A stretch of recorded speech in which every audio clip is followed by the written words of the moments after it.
Meeting to order, and Guthrie, would you please call the roll? Yes, thank you, Mr. Chairman. Terry Cross, Present. Sandy Rowe, Natalie Arnott,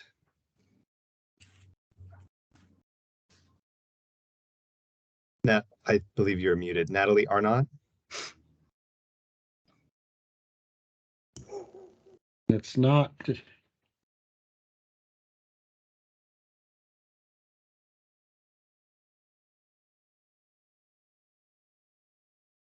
uh-oh. Sometimes you need to get off and rejoin, so we'll mark you present. And Greg Hammond, Present. Aislinn Mateus,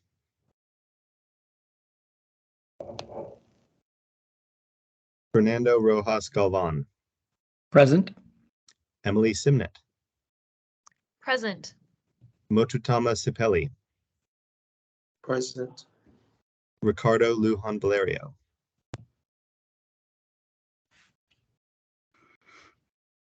Helen Edwards, Richard Devlin, Present. Arnell Fajardo, Rukiah Adams, Present. Vanessa Becker, I believe that is the roll, Mr. Chair. Thank you. thank you. Well, and welcome, everyone.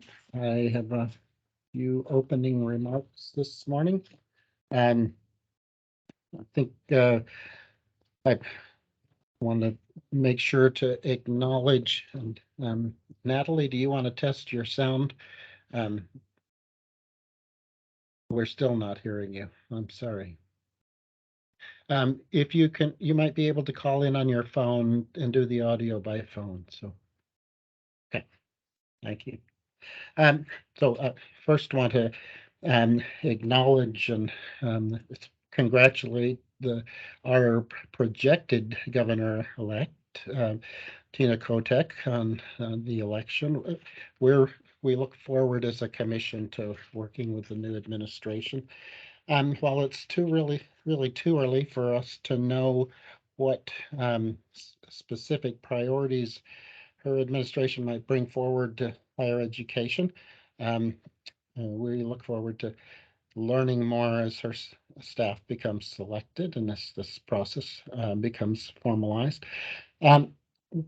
I just want to say, regardless of the administration, we have important policy work to do, both at the appointed commissioner level and at the staff level. And we're a commission that is both responsible for making policy as well as implementing policy. And it's exciting to be at this moment of transition. And so we'll learn much more in the coming months about what that's going to look like. So just wanted to acknowledge this moment in our history. Just want to say a few things about the agenda and one item that's not on the agenda, but I have a comment on. After our usual opening business, and we'll have our reports from Ben and the governor's office, and later our legislative update. We're going to receive testimony from Gerald Brown, a student advocate for students with disabilities. And as he tells us about his work, I'd ask you to please think about questions for him. This is invited testimony. We invite testimony in areas where we want to inform and educate ourselves about issues of concern that might come before us. So it's not about any particular bit of business before us. This is one of our invitations to help us be informed about the issues. We have at least 3 people signed up for public testimony. And if anyone else wants to sign up for testimony, please direct message Guthrie Stafford in in Teams. His, of course, he's fielding a lot of things right at the moment, so it's not as directly checking email. So a direct message in Teams will get you signed up. We have several items of testimony in writing, and I'll summarize those when the time it gets right. Um, we don't have a consent calendar today. We do have a recommendation from the Finance and Achievement Subcommittee on the approval of an e-board request from Klamath Community College, and we'll discuss that. We also have some important and urgent temporary rule amendment to enact regarding our student success and completion model. We have 3 legislative reports to approve. One of the things that we get to do is review our staff reports that are requested by the legislature, and we are going to be having a report about our program approval process. This is we had some discussion in the last meeting about our consent calendar, and so we'll be taking a few minutes to talk about that. I want to note that this discussion is not about the applied baccalaureate degree approval process, because that's a separate process. And so this is the thing that's not on our agenda that I wanted to note. The HECC staff did receive a memo of concern regarding applied baccalaureate degrees to community college level. I think it's important, and particularly since we have several new commission members, that the applied baccalaureate degrees came about because of a law enacted by our legislature unanimously that directed the HECC to develop the process to for the approval of the applied baccalaureate degrees, and so it behooves us to develop a careful and deliberate process. We heard about that from Donna Llewellyn last meeting, and we're going to be we'll learn more about it as it unfolds. So I just wanted to ground us in the knowledge that this was a policy decision enacted at the legislature, and so our job is to make sure we do it well. And so finally, in our agenda today, we're going to learn about a new report from the National Center for Higher Education Management Systems, and the report commissioned by the Oregon Council of Presidents and Oregon Community College Association.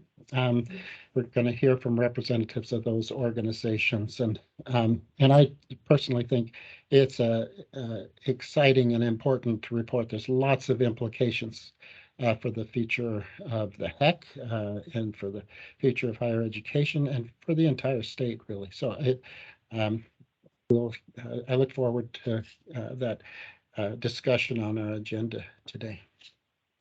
That's my review of our agenda, and our first action item of the day is to approve a couple of sets of minutes, and we stepped back in our F&A committee subcommittee yesterday because of staff transition issues. We missed the approval of our May minutes so we're backing up to take care of that bit of business. And then, of course, our minutes from our October meeting. So I would, if there's not any questions about the minutes, I would entertain a motion to approve the May minutes. I would move to approve the May minutes. It's a motion by Commissioner Hayman and seconded by Commissioner Rojas Galvan. Any discussion on the motion?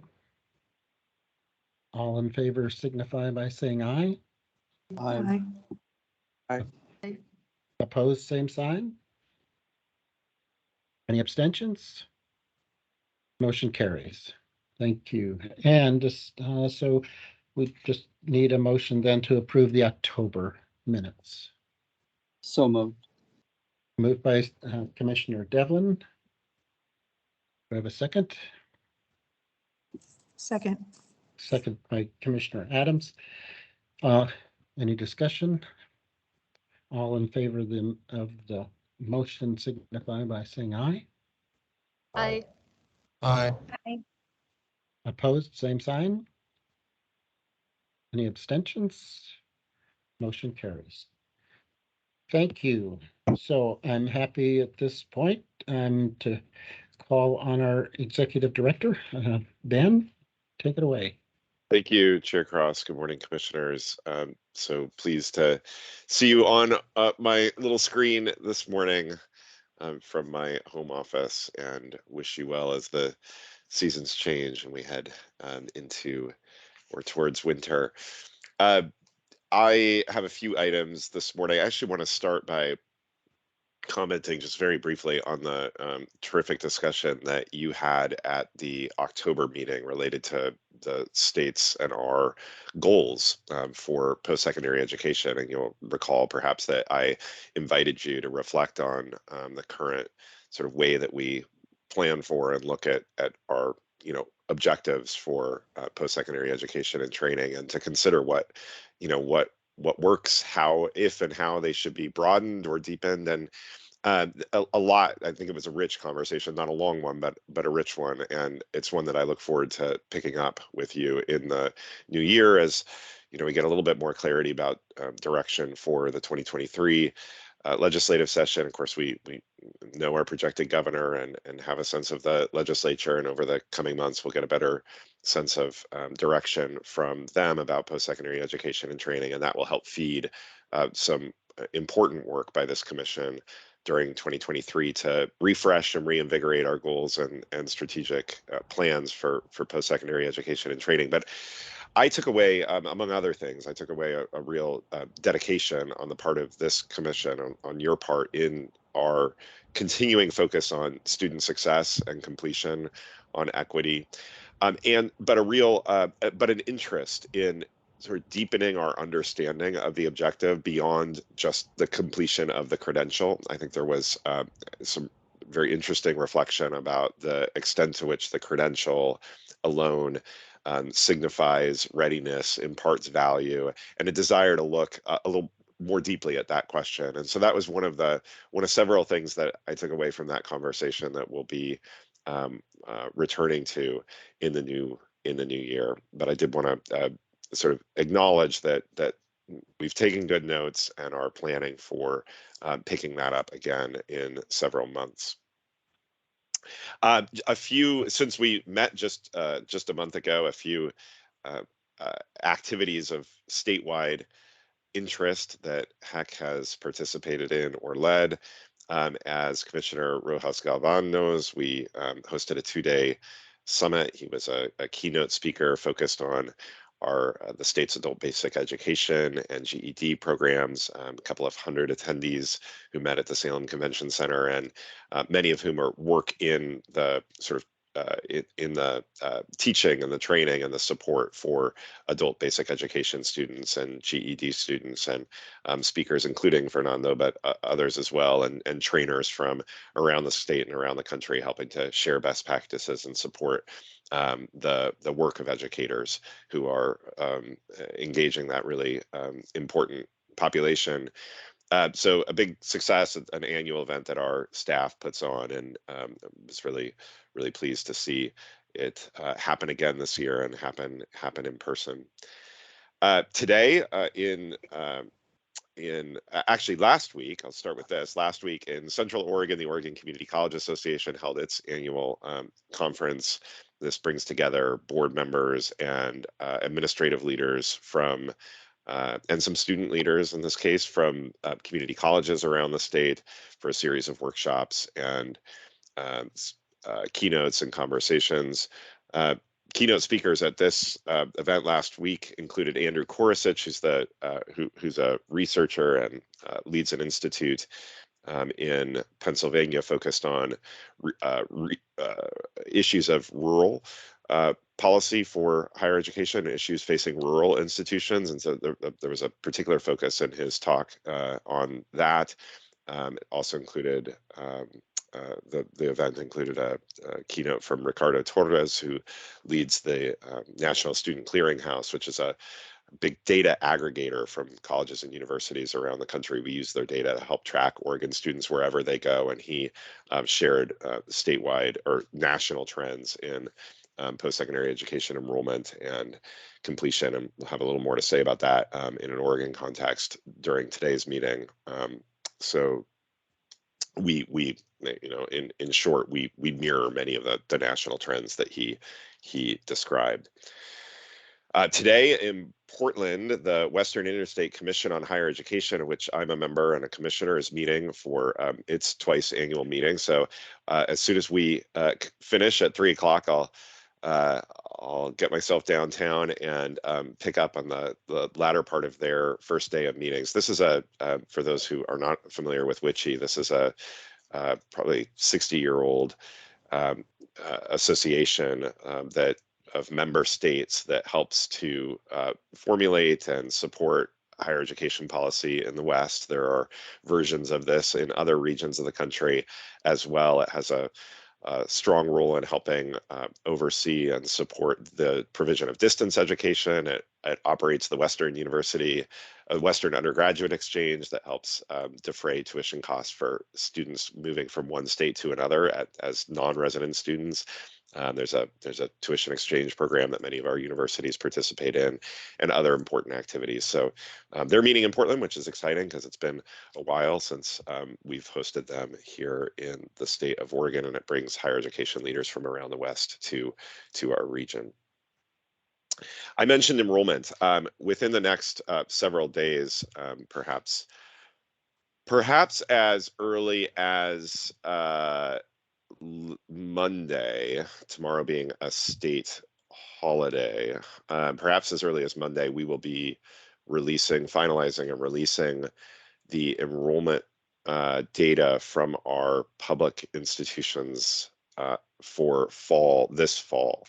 I can give you a little summary of that now, but we don't have the final institution by institution data. So what you'll hear is a kind of preliminary summary, but I think it gives you the overall picture.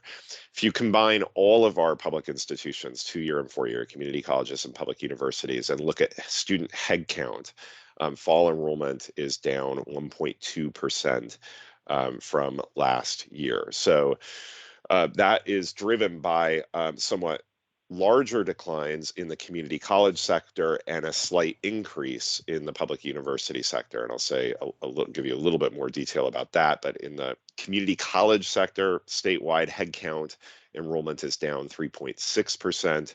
FTE enrollment is down, full-time equivalent enrollment is down 1.4%. That's at all of the community colleges combined.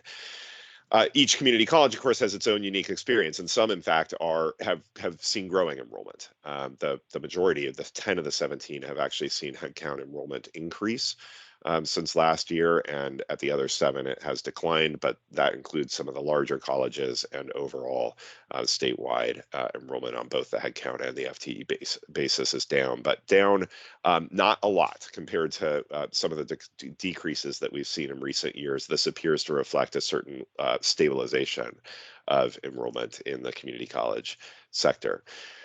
Even at colleges that are seeing growing enrollment, none have returned yet to pre-pandemic enrollment levels, at least not quite. And at the public universities, again, still finalizing numbers, but it appears that headcount will be up across the 7 public universities by just under 1%, so 0.9%. FTE up 0.8%. Again, uneven across the institutions. So that overall growth is the result of pretty strong or growth at 3 universities, declines at 3, and stable flat figures at 1. So you see there's some variety amongst them. And again, we'll be able to provide the institution by institution data very soon. Most institutions, most of our public universities, again, have not returned to pre-pandemic levels. But as you know, and as you'll see in some of Amy's reporting later today, the universities did not experience nearly as great an enrollment decline during the pandemic as our community colleges. So that's a little bit about the enrollment picture. And again, we'll do more, and you'll see some of this in a historical context as Amy presents our key performance measures data and other data later this morning. The final thing I'll say, just to note, and echo Chair Cross's desire to, and looking forward to working with a new administration. We are in a transition. It takes a while, right? Governor Brown has another 2 months in office, and we'll continue working with her and her staff, even as the governor-elect is building her transition team, and we're starting to learn her priorities and directions. As you likely know, not all of the legislative races have been decided yet. The many are still too close to be certain about the outcome. It does appear that Democrats will retain majorities in both chambers, the House and the Oregon House and the Oregon Senate. The education subcommittee co-chairs, whom we've current education subcommittee co-chairs. These are the budget co-chairs whom we work with most closely on the education budget. Representative McClain was reelected, and expect that she may continue in that role, and likewise Senator Frederick, who I don't believe was on the ballot this year. So some continuity, we think, or may be the case in that. And of course, there are other key legislators who are continuing and who have been important points of contact for the HECC at the legislature, but a huge number of new legislators as well. And a big part of our work early in 2023, Kyle, myself, and other members of the HECC team will be going around and introducing ourselves and the commission to new legislators to let them know how we organize and work with higher education and workforce training in Oregon. So lots of that to come in the early part of next year. With that, Mr. Chair, I'll conclude my report. We have included in our materials, as usual, an update on the HECC's kind of spending against its budget. So this is within the current biennium, which has about 8 months remaining. The kind of our progress against what the legislature authorized and allocated to us for spending. And if you have questions on that, please don't hesitate to follow up with me, and I'll make sure that our team can respond to any questions or concerns that you have. And it looks like Commissioner Devlin may. Yes, Commissioner Devlin. Mr. Chairman, I just wanted to comment on one other change. Senator Courtney, who has served as the president of the Senate, this is his 20th year. That's very unprecedented and probably will never be repeated. Is obviously did not run for re-election, so there will be a new president of the Senate, probably announced preliminarily, because at first you do a president designate, probably sometime within the next month. And then the entire Senate will have to vote on that when they convene in 2023. But that will be a significant change because they've had the same presiding officer for 20 years. And I will not speculate about who will be the replacement. Thank you. Ben, I had a couple of questions. One, your preliminary report on enrollment, and it may be too early to tell if there are patterns. My question is more: is the increases that you see, particularly in the 10 community colleges, is that a predictor of anything, or are we just not, with the way the data is falling at the moment? So. Yeah, I don't really have a good answer to that. It did appear that perhaps surprisingly, of those 10 growing community colleges, they were mostly what we would consider our more rural community colleges, whereas urban or urban adjacent community colleges, for example, in the Portland area and in the Valley, were more likely to be on the downside. So that's an interesting sort of pattern that appears to be emerging from that data.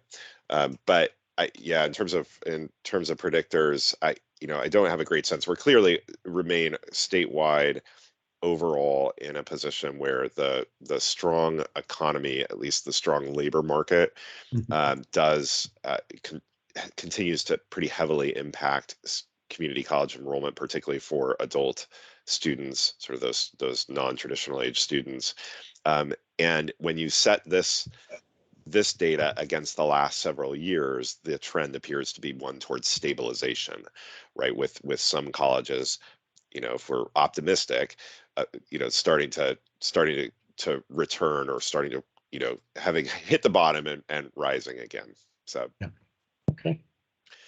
And the only other comment I was going to make is in 1976, between my first and second year of graduate school, I was a witchy intern. So you can say hello to Witchy for me. I had no idea, Chair Cross. Yeah. I will absolutely do that. That's terrific. Any other questions for Ben before we move on? All right, the next item on our agenda is the governor's report. Is Efren Zamudio with us this morning? And I don't. Mr. Chair, we may make up some time. If Efren joins later on, we can likely return to that item. Okay. But in the meantime, I would encourage you to move on. All right. Then the next item on our agenda is our invited testimony. And I hope I'm saying this correctly. Jarrell Brown, are you with us? Yes, hello, I'm here. Great. And do you have a camera you can turn on? I do. There you are. Thank you for joining us. And please, for the record and for the commission, tell us who you are and proceed with your presentation. Indeed. Hello, everyone. My name is Jarrell Brown. My pronouns are he, him, his.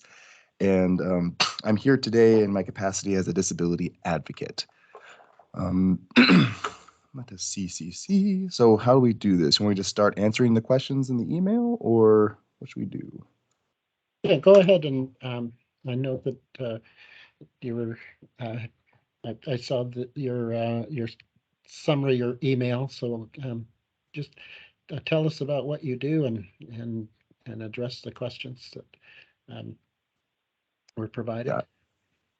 Got it. Yes. Well, I guess as what I do, I wear a lot of hats. I am the environmental climate justice organizer for the local branch of the NAACP here in Eugene and Springfield, and I'm also a care and conduct coordinator for university housing at the University of Oregon. I'll probably see the little welcome sign in the background there.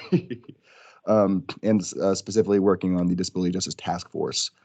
My prior position, I was working with the Oregon Student Association, which is how I kind of got into this work.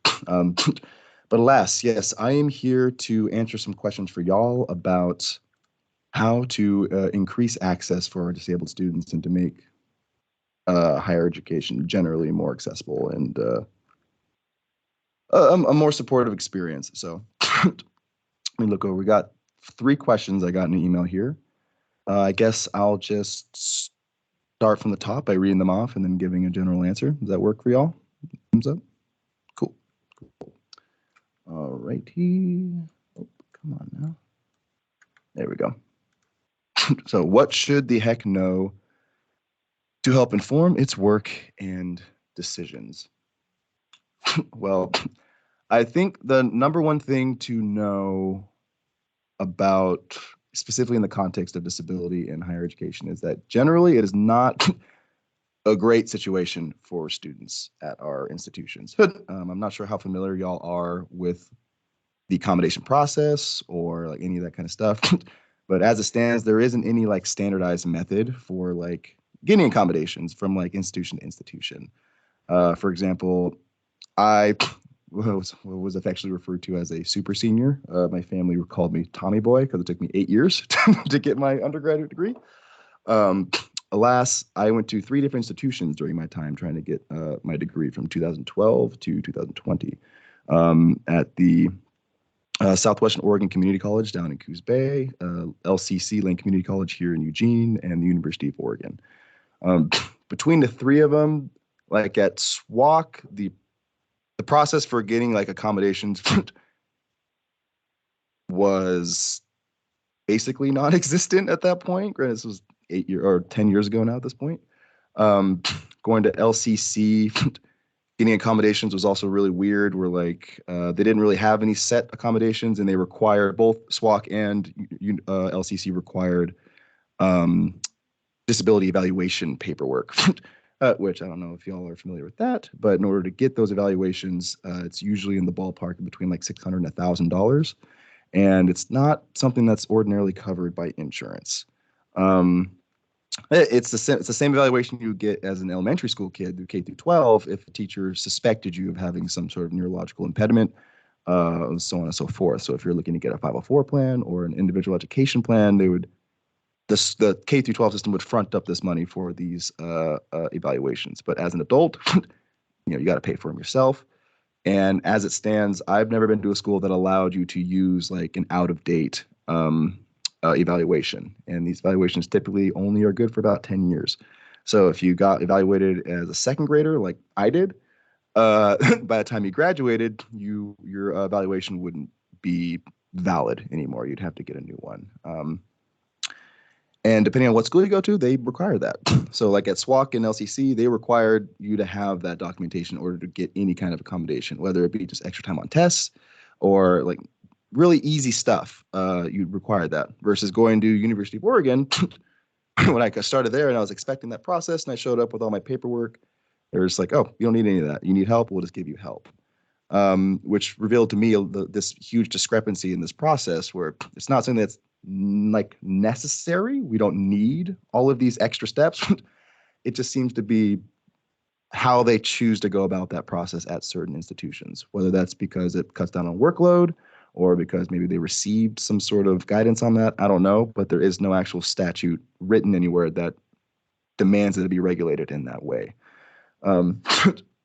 So that's probably the first thing to know, is that it's really messy from institution to institution. You get some places like U of O that are really good about it and take a real like social model approach to disability and trying to get everybody the accommodations they need to be ultimately successful, versus places like LCC where I had to fight tooth and nail to get accommodations. I cut my teeth doing disability justice advocacy work because I had to start a disability justice college group and work as an advocate for other students just trying to get accommodations or keep their accommodations or to get them to follow through on the accommodations that they were able to get. So there's really no accountability going on in higher ed, in my experience, with protecting students that are ordinarily already dealing with like neurological impediments and like having a lot of issue just like getting through school and also having to go through a lot of red tape in order to just keep accommodations so they can continue to be successful in their classes. But so there's multiple barriers outside of just like physical impediments of being on campus. There's a lot of barriers just from getting basic accommodations. Like most students, all they need is extra time on tests, or they need like, like usually it's extra time on tests or like spaces to do their homework and all that kind of stuff that ordinarily wouldn't be a big ask, but teachers don't have to give them, and oftentimes they just won't. Or I should say, not that they won't, but the process the students are expected to go through is going through the disability resource centers is a lot more taxing than oftentimes you can just ask your instructor and be like, will you be cool and help me with this? And they'll say yes. But we need to have that standardized across campuses so that students don't walk in and then, in my case, get immediately discouraged when they say, oh, we have no accommodations for you, we can't help you, despite going through school, through special ed, and having an IEP and having a 504 plan at one point, and then ultimately just deciding to drop out because it's too much work without just that little itty bit of help that you might need. Okay, so that was a very long-winded answer, pardon me. But yeah, I would say that the first thing, what you should know to inform the working decisions of disability is that as it currently stands, it's really difficult. And there's a lot of, in my opinion, really unnecessary barriers for like, at the end of the day, shouldn't be that big a deal. Like people's grades shouldn't really be in my mind, dependent on their ability to fit within a neurotypical standard of education. Do we have any questions about that so far before I go on to the third one? Or sorry, the second one, pardon me. Go ahead. I think we're Okay, cool. Yeah. Moving forward, where do I see myself, my organization, experiences, knowledge contributing to changes envisioned by the roadmap? Where do you see barriers? Mostly, because I am one of those like Oregonian students that went through the like community college level and then on to like the 4-year institution level. Now I work in higher education, so I do have a pretty, I guess, eclectic knowledge base in that sense. But generally, I would say that my role or anybody with my org's role in the knowledge would just be like to answer those questions, because unless you've been experienced getting accommodations, it's kind of hard to conceptualize. Like if you could just sign up for classes and take your classes and you never had to have those like extra meetings on top of your homework stuff, or going through the tedious emailing process of trying to make sure that everything is in the clear and documented properly, so that you don't end up with instructors that, you know, put your whole education deal on pause because they don't want to fulfill these obligations that they have to you as a student. So I guess if you have, like, I can answer any questions in regard to specifics to my experience getting accommodations, or like me in the Disability Justice Task Force, we had put together a really extensive proposal for the legislature for the long legislative session coming around here in January, I believe. And we did some exhaustive work with the disabled students in Oregon, basically getting their information for like, what is it like? What are you running into? What are the issues running into? And what can we do to make sure that you are ultimately successful? And after the end of the day, usually it was like, they're all very like, what's the word I'm thinking of? Reasonable accommodations that just are specific to their impediments. Because like we don't have a lot of great accommodations, and a lot of them are super cookie cutter stuff where it's like you'll end up with like 5 accommodations, like a list of 5 things. Or like, hey, these are things that we can give you to help. And if you don't fall, if those don't really fall within like what is often like a niche circumstance for like whatever like grouping of impediments that you have that's making it difficult to like read through all this assignment material or whatever, usually it's pretty easy. Like most people need like screen readers or like text to speech or speech to text technology so they can like speak their papers through or listen to their papers. I got super bad dyslexia, so like I always listened to my books instead of reading them, and it's real godsend. But yeah, so like getting that kind of like insider knowledge on like how niche these can be. Like oftentimes getting accommodations doesn't really work well when it's like a sheet. It's more like, what would you need to be successful, and let's be a little creative to make that happen. I know it's a little bit more calories to burn to get that done, but it is ultimately the most successful. Yeah, so do we have any questions on question 2? anything from the commission? Go ahead, proceed. Thank you. Of course. And last but certainly not least, what do you or your organization need from the HECC State of Oregon in order to advance this agenda? Let me actually have some stuff written down for this.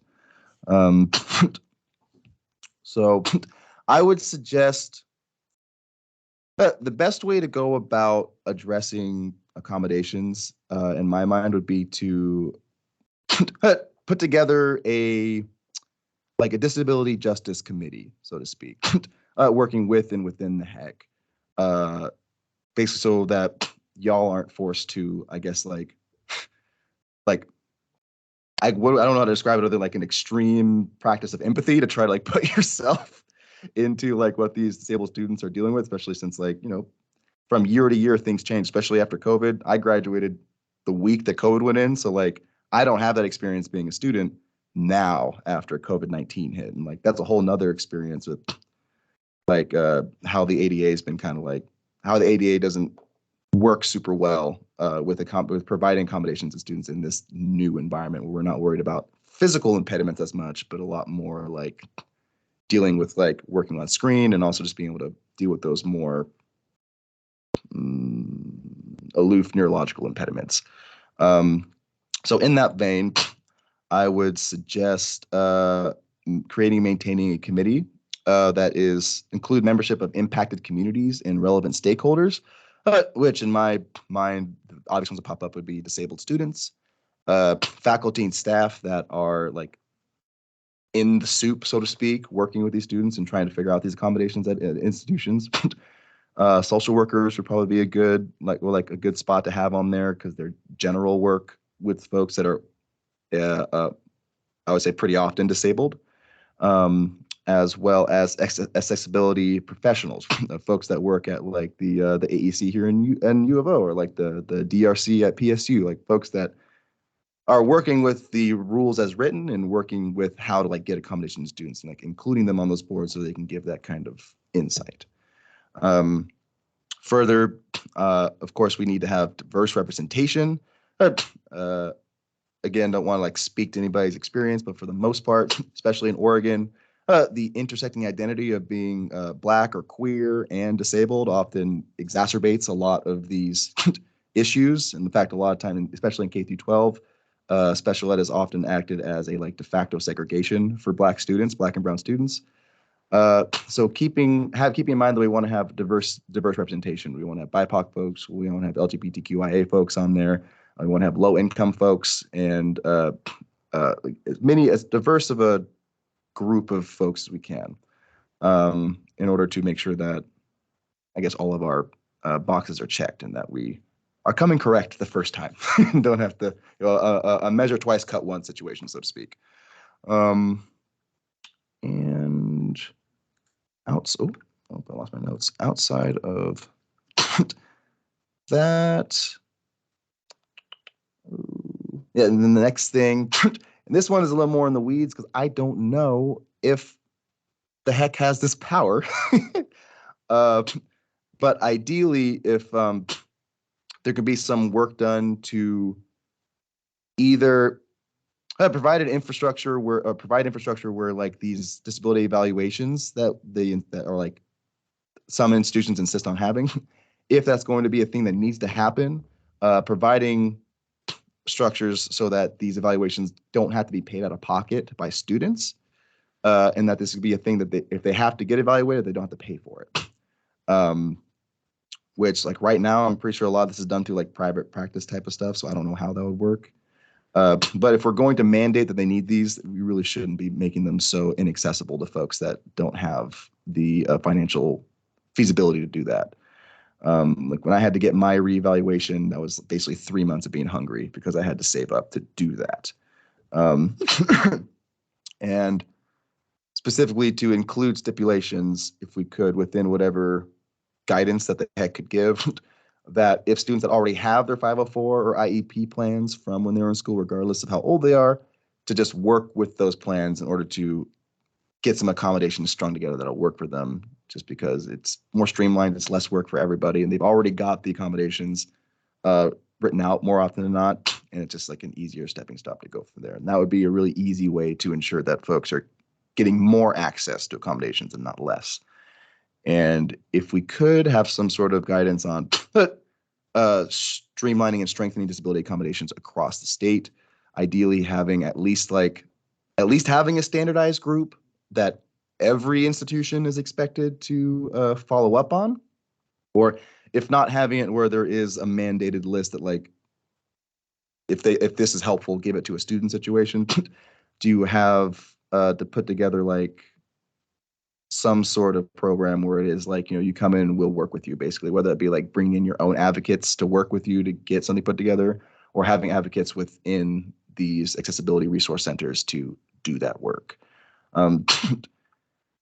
Being somebody with a lot of neurological disabilities, I can tell you that like it just is so much easier when you have any amount of help, any amount of resources provided to you, and like specifically having it be real, like, understanding that like folks coming in that are neurologically disabled or physically disabled, they're already coming from a situation where they spend their entire K through 12 experience being like ostracized or being told that they probably won't be able to go to school, or they're like my experience going to college, them saying that getting accommodations would be pointless because if I wanted at that time, wanted to be like an endocrinologist, if I wanted to do medical school, I wouldn't be able to use them, which also isn't true, but just saying stuff like that. We come from these kind of backgrounds where you go to school and you are not expected to succeed and you're not expected to get that degree, and it's often looked at and communicated as a waste of time.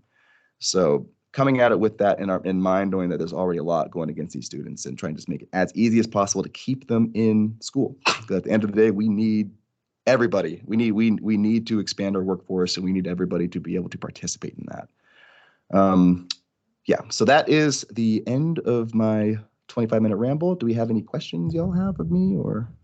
Thank you, Jarrell. I really appreciate your responding to the questions. And as I said at the beginning, we invite testimony so that we can learn about issues, and you certainly have been enlightening and several things I think we can be helpful with. I saw Commissioner Devlin's hand up and then Commissioner Simnett. Commissioner Devlin? You're on mute. So. Should be off now. I should be back. Yes. Yep, you're back. Okay. For the party testifying, would you see any problem? I mean, it may take statutory authority to do this, to basically put in place a requirement that institutions either accept a prior evaluation, or if they're going to require a new evaluation, that it be paid for by the institution? I think that would be a great way to go about it, honestly. That is more or less what we had written in our proposal. In the case of it needing to be statutory in order to make it happen. But yeah, it just is accepting what people have from their schools, and then also paying for those evaluations through the institution would probably be the easiest way to ensure that it gets done. Thank you, Commissioner Simnett, and then Commissioner Hayman. I just wanted to say thank you for your presentation and for bringing this issue to us. I am a faculty member, and so I see I'm on the other side of that, and I know that from my perspective and from my perspective of the faculty I work with, we really have a desire to work with students. Some of the things that make it difficult for us are not having the right kind of accommodations that match the coursework. So any kind of encouragement that we can give to institutions, or ways to incentive to appropriately fund. And we have fewer resources to expand ourselves and tentacles into those areas. So there we go. Oh, I think we're good. I'm like, wait, sorry, I apologize. Anyway, I'm again, just gratitude for bringing this here. One of the things that I have experienced is the accommodations don't match the requirement of the course, and a lot of this many things can be addressed through better universal design of curriculum. And I'm also wondering just if it might be useful to also in such if there were a committee that you suggest, bring in employers as well, because I think the need for having more universal design as a way of increasing access and opportunities, not just through education, but into the workforce as well, might be something that would be valuable here. So I just wanted to, again, thank you for your comments, and to say I'm interested in thinking about how to support the right faculty, employers, and all stakeholders in increasing accessibility. Yeah, I definitely agree. I think that you're right in expanding this out even further and having that, like, including employers on this, because that is also, this is like really niche knowledge information that people don't often have unless they specifically live it, or they like just have folks in their lives that do. So like expanding that out, or having multiple committees in that same vein, in that same, let's give say like arm of advocacy work, I think that'd be super helpful. And like having instructors there, like oftentimes, like my experience, just being able to explain the situation to an instructor in that situation, is that situation like, oh, well, these accommodations don't work, but we can work together to make it work. Because at the end of the day, you know, at your end, you do have a lot of power to do the right thing. And if the student knows to come and do that self-advocacy, it's the difference between like, it's like night and day. It's nice. So thank you for the work that you do, and thank you for bringing that question. I appreciate it. Commissioner Hammond? Thank you, Chair Cross, and I want to second everything that Commissioner Simnett has said. Just to appreciate your time with us. You focused, it seemed, predominantly on neurological disabilities, and I'm wondering, does your domain also address issues like blindness or deaf or mobility issues? And do you have any sense that we're doing better or worse in that category? Or are we similarly deficient in addressing those issues? Got it. Yes. I would say it's not that we're doing better, so to speak. It's more that the protections we have in place tend to look more after physical impediments versus neurological. So like, for example, like ordinarily when there's ADA money going to an institution, it's in order to make it more physically traversable through three-dimensional space and to increase like, you know, more elevators and like stuff that can accommodate folks like wheelchair users or people like with canes and whatnot, and increasing accessibility for blind folks and for deaf folks. That should definitely still be expanded. But like in the way of like where there's like that little bit of help trickling in because of the ADA, I would say that they are just a little bit better covered because we haven't hit that like we haven't hit that point where we had people like, you know, crawling up the steps to get that to get the ADA, you know, like that real visceral visual input. Like, and the neurological component is a little bit more nuanced in the sense because it's something that you can't just like see with your eyeballs noticeably. So I would say that like there's still a lot of work to do. Like here at like, you know, most of our big universities are so old. Like they're not, it's like, it's kind of hard to make them accessible, but like they're doing the work. Like all those 50-year-old cement blocks and stuff that are creeping out a whole 3 inches out of the ground, like they're at a point where they're actually like spray painting it around. So it's like, this is not traversable area. Don't put a wheelchair over this. They're working on putting in ramps and doing all that. And I think just because that stuff is easier to catch, that stuff is being happened. But like if there was going to be action, I would definitely say that we need to include accommodations for physical impediments as well. However, my expertise is more in like, I guess like my own, because I'm pretty able-bodied in the sense of being disabled and being able to move around. So it's more for like the students that I work with that I get a lot of my like information around, like, you know, how difficult it is to move from one place to the other. Like one thing in particular is like, we still don't quite have enough time in between classes mandated. So like University of Oregon's like from like one corner to the other, it's like a mile. So you have 10 minutes in between classes. If you're at one end over at like DD Hall and you need to get all the way to Unthank at the other corner, and you have like a wheelchair or like you've got like a cane or something, there's no way you're making that on time. And you can get accommodations for that, but also like it would make sense to do a little more of that universal design principle around that, to be like, hey, this is a real thing. Like we don't have like trolleys or like go-karts driving people from one end to the other. So yeah, I would say that needs to be expanded 100%.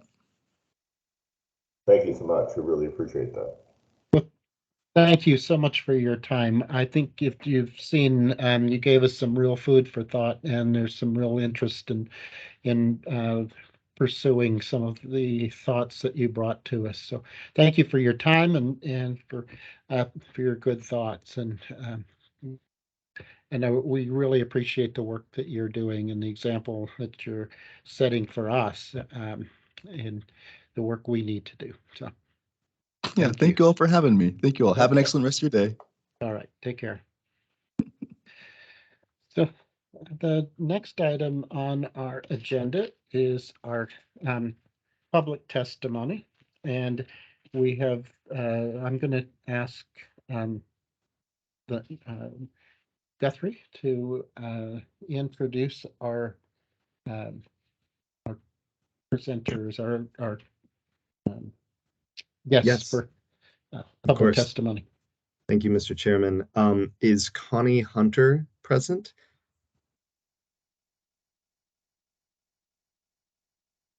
We had scheduled Connie Hunter from the Veterans Task Force, Curry County Suicide Awareness and Prevention Council. Ms. Hunter, if you can hear me or are having any technical difficulties, just send me an IM. Next, we have Richard Chavez, co-president of Eastern Oregon University. Yes, I'm here. Can you hear me? We can. All right. Welcome. Thank you. Well, good morning, Chair Cross, Executive Director Cannon, and members of the commission. For the record, my name is Richard Chavez, and I'm proud to be serving my alma mater as co-president of Eastern Oregon University. I've also had the privilege of serving EOU as chair of the Board of Trustees. My co-president, Laura Moore, is attending our quarterly EOU board meeting as we speak. I think she's doing a presentation around enrollment strategies. So today, HECC staff will be making a recommendation for adoption of an edit to the administrative rule that affects the SSCM. The proposed edits would ensure that the current base payment and funding that's allocated to small institutions like ours would remain unchanged. EOU supports the proposed edits. Should the proposed edits not be adopted, and subsequently the calculation methodology changed, EOU would lose in excess of $2.5 million per year. That kind of funding reduction would be devastating to our university and have a profoundly negative effect on our students. In addition, it would be contrary to the intention of the original statewide work group who designed the funding model. Having said that, the funding formula, even in its current form, is especially challenging for Eastern. The best example I can give you is that in the last session, when the legislature allocated $10 million additional dollars to the SSCM, EOU received a net year over year from that $10 million of $6,500. That kind of allocation does not support our rural mission, our underserved first-gen low-income student population, and it doesn't address the challenges of our geographic location, where our nearest population centers to draw from are both from out of state. As stated in the recently released NCHEMS report, public universities in Oregon cannot continue to successfully serve students and prepare a workforce for Oregon without additional investment in higher education.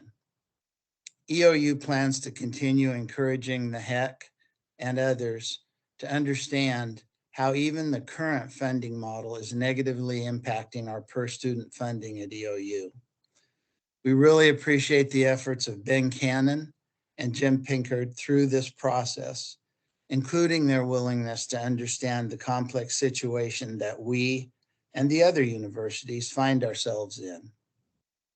And we appreciate their recommendation to amend the administrative rule.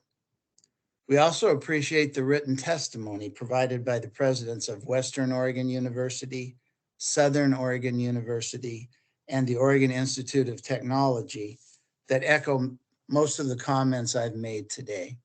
So thank you, Chair Cross, for your time and your concerns around this issue and your desire to address the need for funding models that truly support providing access and opportunity for all to get a higher ed degree in Oregon. We look forward to continuing the dialogue. Thank you.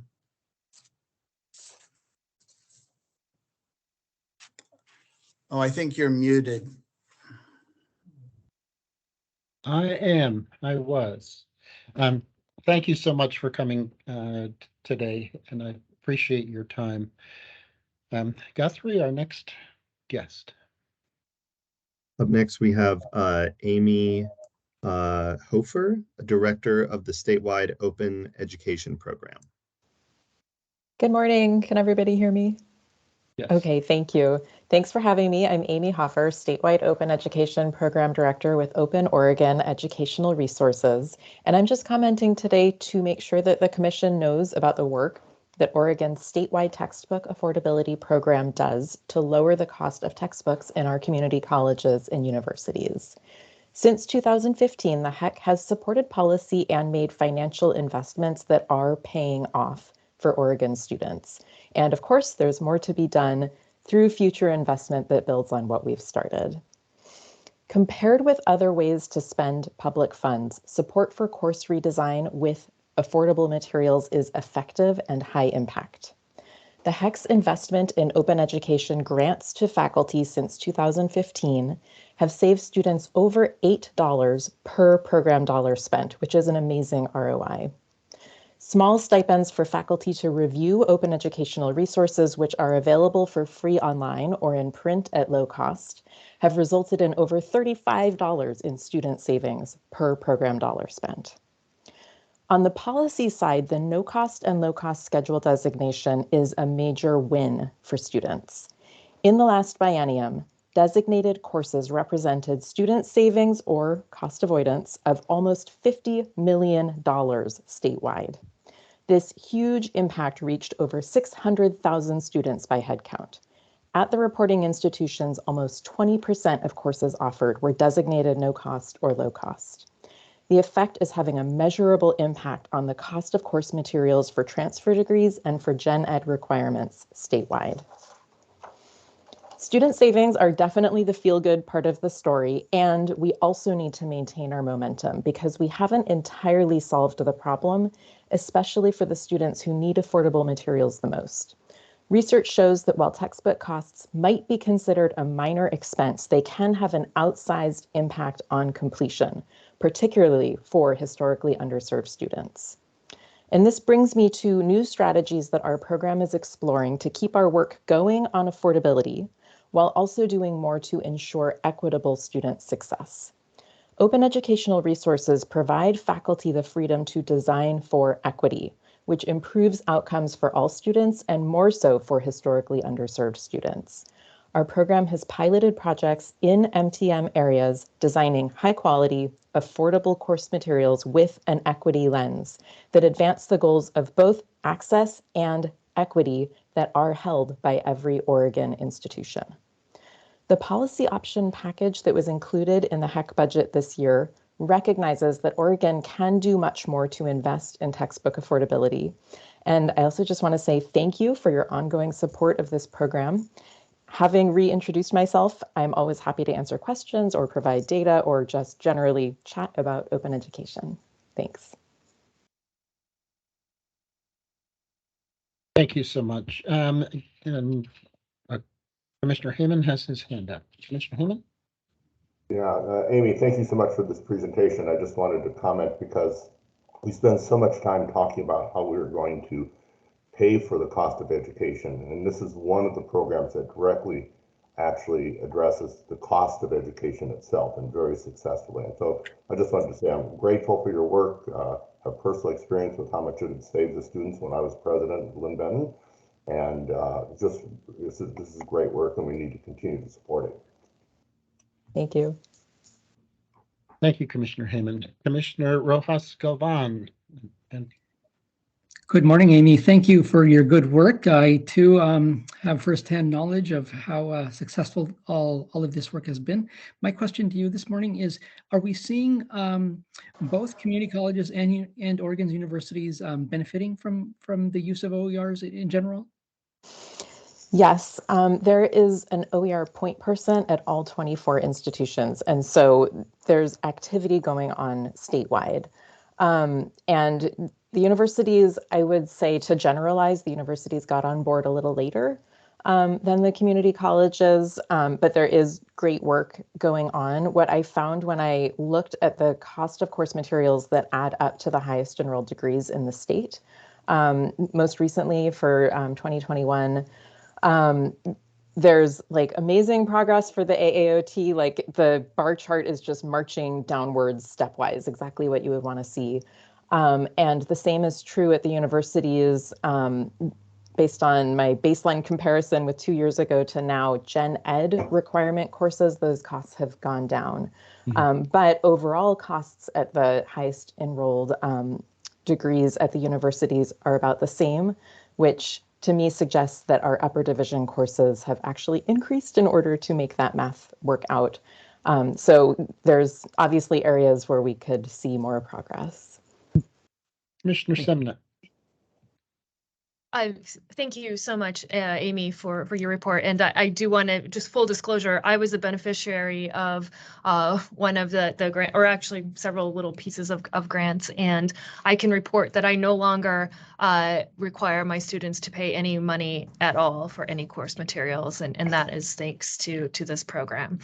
I did have a question, and I was just, I see the benefits of making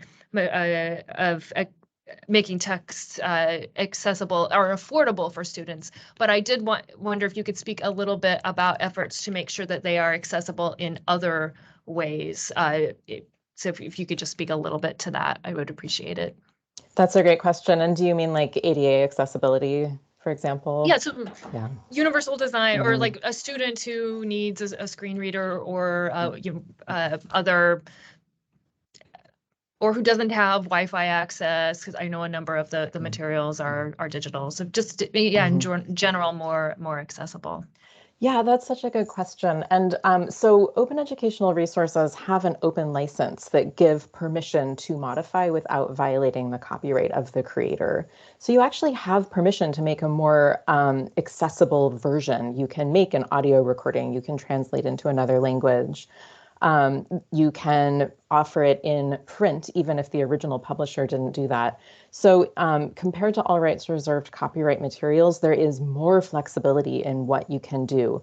And what we've seen with copyrighted course materials is that each institution has to repeat the accommodation work if it's needed, because it would be a copyright violation to share what you've done to make it more accessible. That is not the case with openly licensed course materials.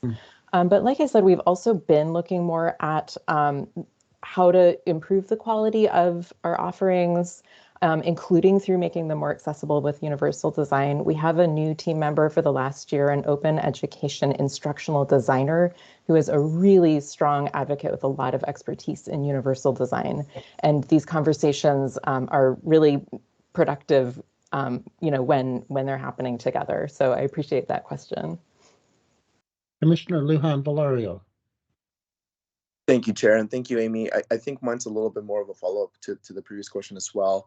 Can you talk a little bit about how during the pandemic these materials have either been a significant tool of benefit for students and instructors, and what are some of the challenges as well that we face during the pandemic in accessibility to these materials? Yeah, this is such a good question. I think just starting at the 10,000 foot view, the pandemic created a lot of new hardships and also brought to the surface a lot of existing ones. And we're seeing more and more that students really need price transparency. They need access to the course materials that are required for them to succeed, right? So the pandemic has really made all of these needs more starkly apparent. The pandemic also, sent everybody into online courses all of a sudden, and we do see examples where an emergency makes someone realize that their commercial course materials just aren't accessible, and they'll suddenly make the switch to open educational resources when something like that happens. So it really has kind of been an emergency where it's like people are making this choice for an unfortunate reason, but they are maybe making that shift. Thank you so much, Amy. Any other questions? Well, Amy, thank you for coming and presenting this. It is such a big part of the affordability question, and I'm glad that we are making good progress in this area. Thank you. Guthrie, any other late signups for in-person testimony? We do not have any more signups for verbal testimony unless Connie Hunter has joined the call. We do have quite a few signers of written letters that have been submitted. Would you like me to read those into the record, Mr. Chairman? I will just summarize Thank you. If the letters and if Connie has joined us, please turn your camera on and acknowledge. So we have basically a couple of sets of letters with regard to, and they're all related to items that we will consider later in our meeting. One set of letters is on an e-board request for Klamath Community College, and the letters are from Klamath County Commissioners, from members of the legislature, all of which are in support of the action that will be before us later on our agenda. And Co-President Chavs alluded to letters from many of his colleagues, from OIT, from Southern, from Western, about the adjustment to the amendment to the SSCM, our funding formula rules, all of which were in support of making those changes, but also reiterating the concern about the funding formula in general. That is the regional universities are feeling the pinch overall, and we certainly have heard that, and it's reflected in our desire to have more support from the legislature in terms of the budget proposal we've put forward. And again, every time we make adjustments, we learn more about what the impact of those adjustments are. I finish this with just a note that we really appreciate the written testimony, because it puts the summation into the record and lets us know where people stand, and it helps our agenda as well to move this forward. Just want to acknowledge the work that went into providing the written testimony to us.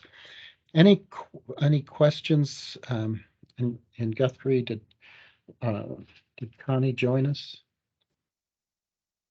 Not that I am aware at this point. Okay, all right. So if there are no further questions, we can move on to the next agenda item, which is community college approval for Klamath Community College cosmetology. Who's Casina? Did I say that right with this? Chair Cross, this is Director Llewellyn from the Office of Community Colleges and Workforce Development. I'm here today for this, but wanted to mention that I believe this should have been a consent item on your agenda, as in previous months. I wondered why. To answer questions. Okay, I was wondering why it was not on as a consent agenda item. But any questions? We would ordinarily have this on a consent item that has been fully approved, vetted by staff, and so we're ready to formalize the work of the staff and approving the KCC's cosmetology. And this is not not a baccalaureate level. This is an associate level. Any questions, any thoughts? If there are none, I'd entertain a motion to approve the program at Klamath Community College in cosmetology. So moved. And I think, was that Commissioner Lujan Valario? Yes, Like, Chair. correct. Okay. Thank you. Just for the record. And is there a second? I'll second. Second by Commissioner Rojas Galvan. Any discussion? And if none, then I all in favor signify by saying aye. Aye. Aye. Opposed, same sign. Any abstentions? Motion carries. Thank you, Chair Cross and Commissioners. And we have the next item on the agenda, the University College Program approvals. There's none before us today. And so we are actually 10 minutes before our scheduled break time. So we can take our break now, if that's okay with everyone, and be back at 10:30. Ben, I'll ask you, will Kyle be ready to be with us at 10:30, or should we take a longer break? No, I believe that actually would work well, and we may end up adjourning a little early for lunch if that helps us, if we're able to stay ahead. But I think we should, yeah, break Okay. until 10:30. All right. So we are in recess until 10:30. Thank you all.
Good morning, President Nugent. You're on mute. Good morning, sir. How are you? I'm doing well. We're just coming back from our break, and as you probably know, so I'll welcome my commissioners back in a second here, and we'll get started. Good morning, Commissioner Hannon. How are you? It's great to see you. I'm doing well. You? Commissioner Arnott, good to see you in that capacity.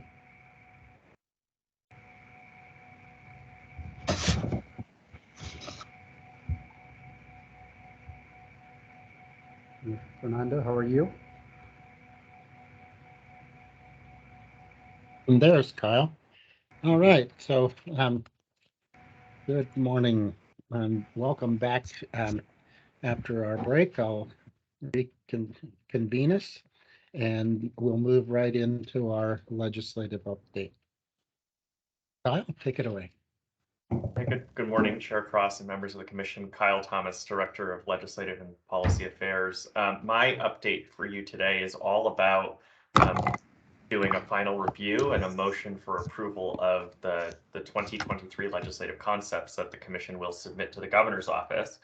And before I do that, I observed the conversation with regard to the invited testimony and students with disabilities, and I just wanted to make commissioners aware of the idea. I think commissioners are, of course, generally aware that there is a task force on underrepresented student success that is concluding its year-long investigation and reporting process. That's a legislative process, and the final report is due next month. But that committee also heard concerns from students with disabilities about the process by which students pay for and receive disability determinations, and about the sort of congruence between the kinds of determinations and kinds of accommodations that are offered.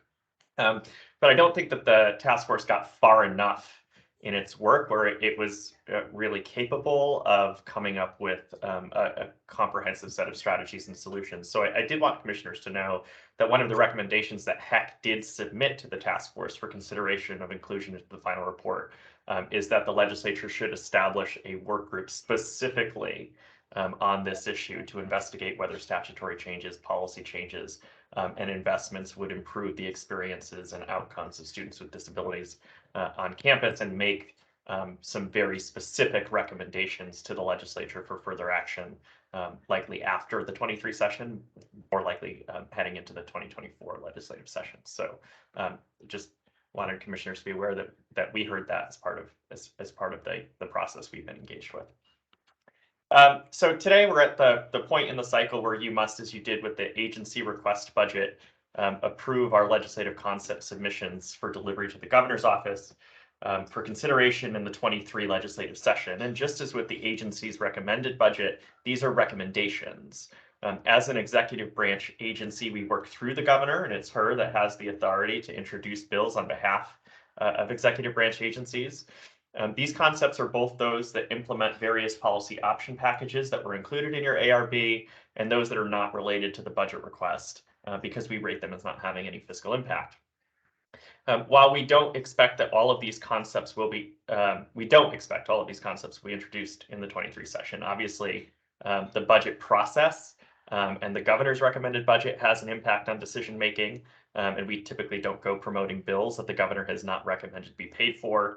And of course, there may be other reasons that a bill is not introduced. And this time around, we're submitting our proposals to an outgoing governor.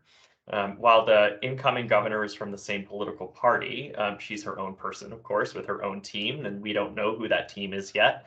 And she'll come with her own set of budget and policy priorities. So there may ultimately end up being a little bit of a difference between what we end up introducing in partnership with the outgoing governor and what we end up pursuing in partnership with Governor-elect Kotek in the coming months. There's also, unfortunately, a limitation to this process. While actual legislative concepts have been drafted by Legislative Council and returned to us, we have them and we've tweaked them. I can't show them to you in this public forum because they're protected by attorney-client privilege.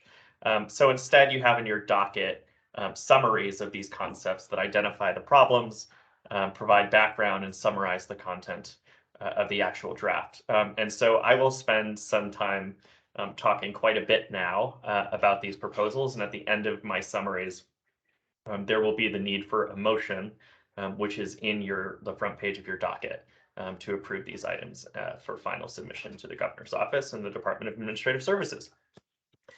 So I'll start with, and these are numbered in legislative concept order. They're not necessarily in prioritization order. They're just literally the order that they were finalized to the point where I could plug them into the system that we use to submit them to Leg Council. The first is legislative concept 425 for financial aid modifications. And I don't think I need to spend that much time on the problem or background here. You know it. Oregon financial aid is underfunded. It has been underfunded, and relative to other high-cost states, particularly our northern and southern neighbors, it's particularly underfunded. And we have put forward, as we do each cycle, a policy option package that addresses this underfunding. And with additional funding comes opportunities to better improve the structure of the programs we offer, and this LC proposes to do that. How? First, it expands Promise eligibility to students attending public universities, and it does so at the same funding level for those attending colleges. So with this change, students who would have chosen to attend community college purely for financial reasons, likely prior to transferring to university, now have the opportunity to start their studies at the school where they intend to finish. Second is this concept eliminates the GPA requirement for the Promise program. Under this LC, any student academically qualified to attend a public university or community college in Oregon would be eligible for an award. Merit-based awards have been shown to disproportionately affect underrepresented populations, particularly students such as English language learners who may have had initial challenges in their studies that they have since overcome. It streamlines some administration. It aligns eligibility requirements for the Promise program to Pell Grant and Opportunity Grant requirements by eliminating the individual counting of credits for eligibility and instead counting credits on a term-by-term basis. It ends the accelerated learning penalty. So currently, college credits that are earned in high school reduce a student's eligibility for Promise grants. This LC amends the program to exclude any credits that were earned while a student was enrolled in high school when we make determinations about ongoing eligibility. So that ensures a full 2 years of experience while primarily enrolled at a college or university are now grant eligible. We established permissive retention grant language. So this is authority that the commission already has in the opportunity grant, but we seldom utilize it because we seldom have the kind of extra funding available to utilize it. But under this authority, we would be able to use Promise dollars that are unspent to award students for the purpose of encouraging retention and completion. Particularly, this is, I think, most likely to come into play as we get towards the end of a biennium.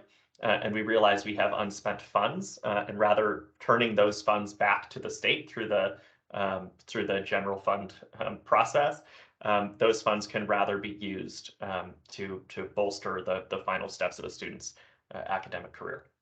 And then finally, for the opportunity grant, the program fixes a donut hole that exists in student eligibility, wherein a resident Oregon student who does not meet the tuition equity criteria that exists in the state, and that tuition equity criteria predominantly affects students, DACA students.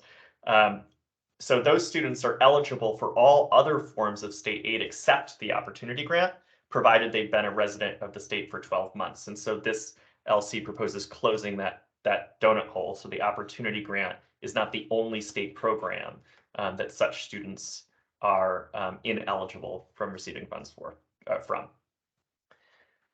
Moving on to that's probably the longest one. They get shorter from here. I'm sorry. Please bear with me. Legislative Concept 426, the Oregon Tribal Student Grant. So again, here I think the commission has previously explored the problem of tribal student enrollment and Governor Brown's desire to ensure college affordability for Oregon-based tribal member students. The pressing problem leading to the need for this legislative concept is that due to the nature of the short legislative session, this program did not receive full statutory and budgetary authorization, and it expires without further legislative action. So this would create a a bit of a disaster for the over 450 tribal students currently enrolled and receiving funds through the program, and an anxiety about the future college going plans for these students. So our proposal here is for the full statutory authorization of the program and the concurrent establishment of the program in the CSL budget, which is through the POP that you've previously approved. So the concept proposes providing awards equating to the average cost of attendance to enrolled members of Oregon-based tribes for both undergraduate and graduate study. For students in graduate programs or attending private institutions, the award is capped at the cost of attendance for the highest cost institution at the undergraduate level. And in all instances, awards are reduced by any other state and federal grants students receive. So it's an incredibly lucrative program, funding cost of attendance, but it's the total program cost is on this sort of program budgetary line item is somewhat mitigated by the dollars that students would bring to the program through Opportunity Grant, through Pell, through the Promise. The bill also establishes prerogatives for the commission to limit costs as it's necessary by prioritizing undergraduate awards or altering the award calculation to abide by appropriations limitations. I think folks are familiar. We do this from time to time with the Promise, where we have a published kind of award methodology, but occasionally appropriations are not sufficient to abide by that methodology, and so we end up having to put in some program caps. For the Promise, it's ESC-based caps, but here the first prioritization would be to fund undergraduate student awards to the fullest possible level. And I should say I'm happy to take any questions as we go. Otherwise, I'm just going to keep plugging away. LC 429, Office of Degree Authorization Fees. So we have offices within our agency that don't receive state general fund appropriations to operate, and the Office of Degree Authorization is one of those. This office is entirely dependent on service and authorization fees it collects from institutions seeking to offer degrees within the state. And these fees are limited to a statutory schedule, meaning that the office is unable to adapt those fees in light of market conditions and agency needs without seeking prior legislative authorization. And this office has the job of authorizing and regulating degree granting institutions, with the exception of those longstanding public universities and nonprofit private institutions that are exempt from this process. And reviewing these applications is pretty labor intensive, and because fee revenue is variable, it can be impacted by any number of conditions. So the office is seeking some flexibility to establish these fees via rule, and that's what this legislative concept does.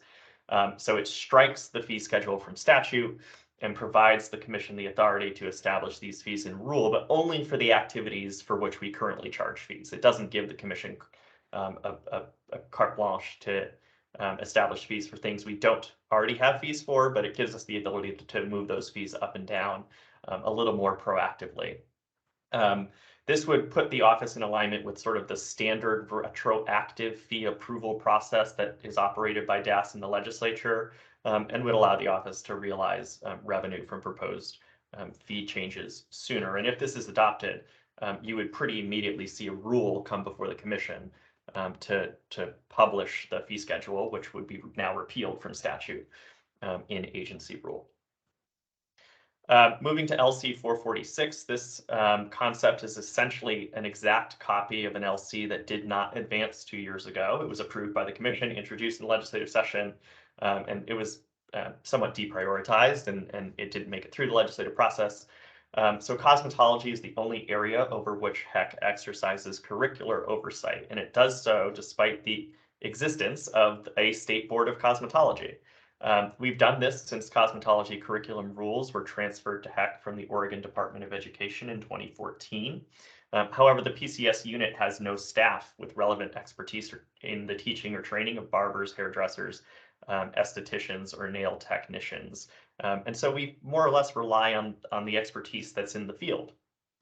Other career fields such as massage, tattoo artistry, trucking, and other professions have their educational standards managed by an appropriate licensure board.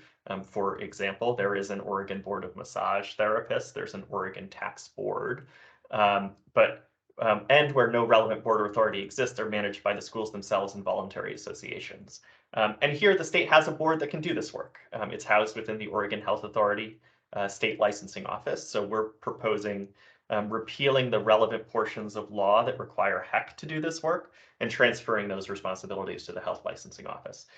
However, like with all career schools, we would retain the ability to license cosmetology and barbering schools as schools to make sure that they meet the state minimum standards for student safety, teacher qualification, consumer protection, and financial responsibility.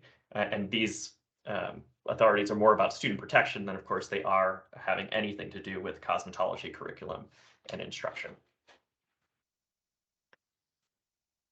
LC 449, this is on the topic of academic and financial holds at institutions. There's a twofold problem we've identified here. First, students who owe money, sometimes small sums of money directly to an institution, are sometimes refused official transcripts for their academic work, including the diplomas. This practice has been shown to impact lower income students disproportionately and affects the ability of these students to seek further education and employment that would benefit them in the state and improve their ability to pay these institutional debts. And additionally, institutions often apply academic and student success holds that require students to take specific action to unlock their ability to fully engage with the institution, including registering for courses. And while these holds may in fact, particularly the academic holds, while they may in fact be worthwhile in getting students in to see school advisors and other personnel, they are often at minimum confusing for students to navigate. And there's some independent research to validate these concerns. This is a problem affecting over 6 million individuals nationally, with the nonprofit Ithaca S&R finding that stranded credits and institutional bureaucracy affect underrepresented students disproportionately. And students are sometimes left with few, if any, options or resources to pay these institutional debts. So the concept calls for HECC to develop a rule regarding academic and financial holds on student accounts that prevent their ability to fully engage with the institution or to request official transcripts. The concept requires that the rule be evidence-based, and before the rule can go into effect, the Commission must engage in a consultative process with students, institutions, and other relevant stakeholders in reaching an official policy. And it gives us, once the bill is passed, gives us approximately a year or so to go through the process of developing the rule, which would then be due in June 2024. LC 452, I'll do very quickly. We introduce this every 2 years. This is our standard package of minor and technical revisions. These are items that have no substantive impact on programs and services. There are things like office name changes, correcting for terminology that's become outdated, things like that. And this bill is always amended in the middle of legislative session to include other observations that folks have made that just don't, they're just not of the gravity that merit a standalone bill. And so this bill is relatively sort of incoherent as you read through it section by section, because it's just making a host of pretty modest changes. I did want to highlight one for you, however. With the 2020 census and with the Tuesday election, we now have 6 congressional districts.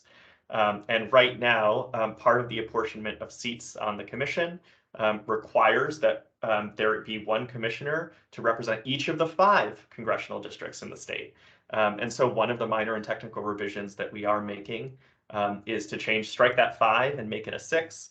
And so that would reduce the number of at-large seats available to the commission, but that change would not sort of boot anyone off the commission. It would go into effect upon the end of a term of one of the at-large commissioners, who would then be required to be appointed to represent the current geographical makeup of the congressional districts within the state. LC 458, making some tweaks to youth employment program structure. After some significant investments, the $9 million the legislature appropriated for the Oregon Youth Employment Program and the creation of the Oregon Conservation Corps, which, similar to the Oregon Youth Corps that we have, is another youth-oriented program specifically aimed at providing youth an opportunity to engage in conservation-style activities. The OCC is particularly focused on fire mitigation and forest management. The problem statement here is pretty mundane, which is administering the youth employment program and the Conservation Corps is too complex, because both of the corps that we operate each operate with their own slightly different administrative structure and their own advisory board. This is quite inefficient for staff and can lead to some discontinuity between the two programs, who are largely serving the same population of youth with somewhat similar strategies, interventions, and opportunities. It's another challenge because the pool of individuals who are interested in serving in an advisory capacity is limited, and for the two current boards, it's almost completely overlapping.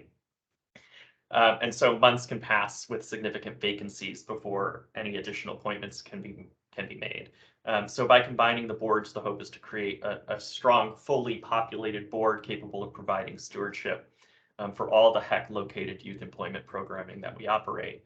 And so this concept proposes merging the two advisory boards that we have into one, consisting of between 7 and 12 members appointed by the governor, and requiring all HECC youth employment programs to operate in consultation with the newly formed board.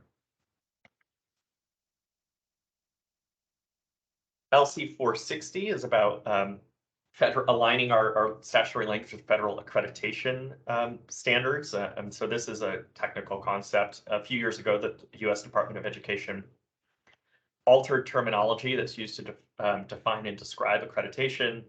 The prior terminology regarding regional and national accreditation was replaced with terminology describing institutional and programmatic accreditation.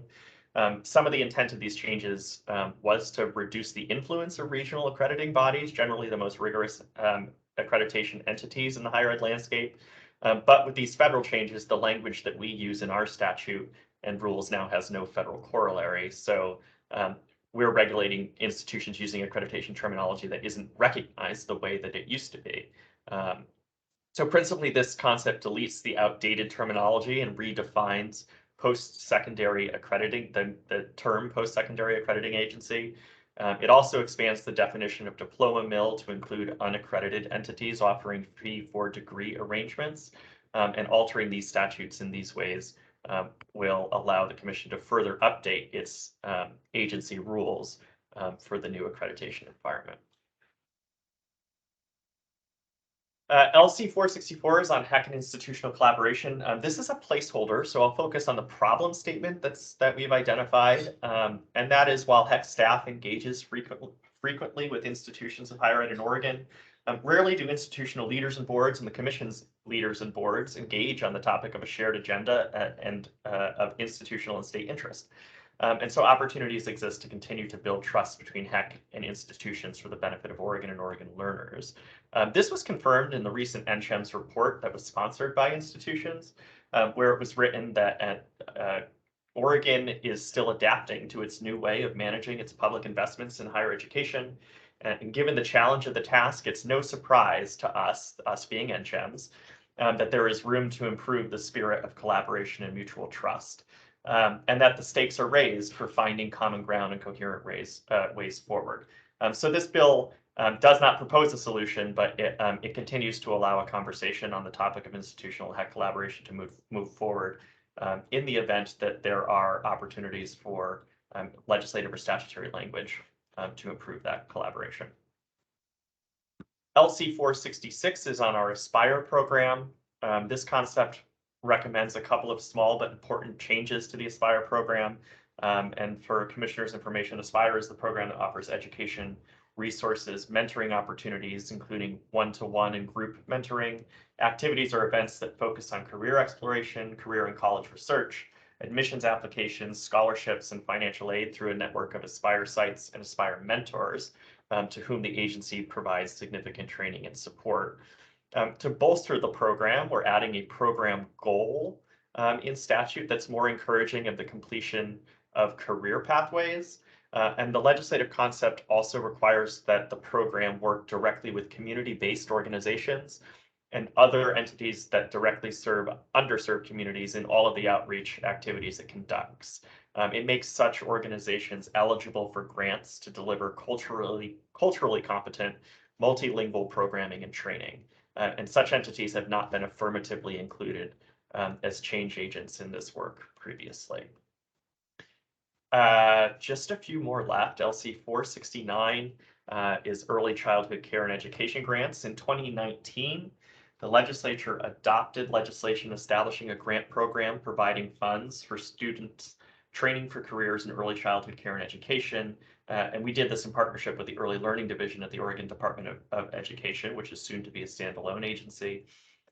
This program was never funded. That's problematic because Oregon faces a shortage of qualified early childhood care and education professionals, including those trained in behavioral and mental health for children. We've requested $5.2 million in the ARB to implement the program, but are seeking a couple of changes to alter the structure.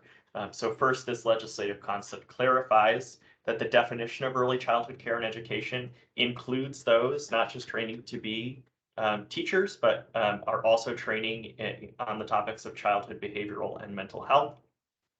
And secondly, the LC seeks to have the funds awarded on a last dollar basis after other state, federal, and institutional awards if there's remaining need on the part of the student. So in consultation with the Early Learning Division, we determined that when the program does launch, the goal is to increase the award amounts over the initially planned in 2019, $5,000 per student, but to allow the program to sort of live within, I think, budgetary constraints that we feel that we can achieve in the next session.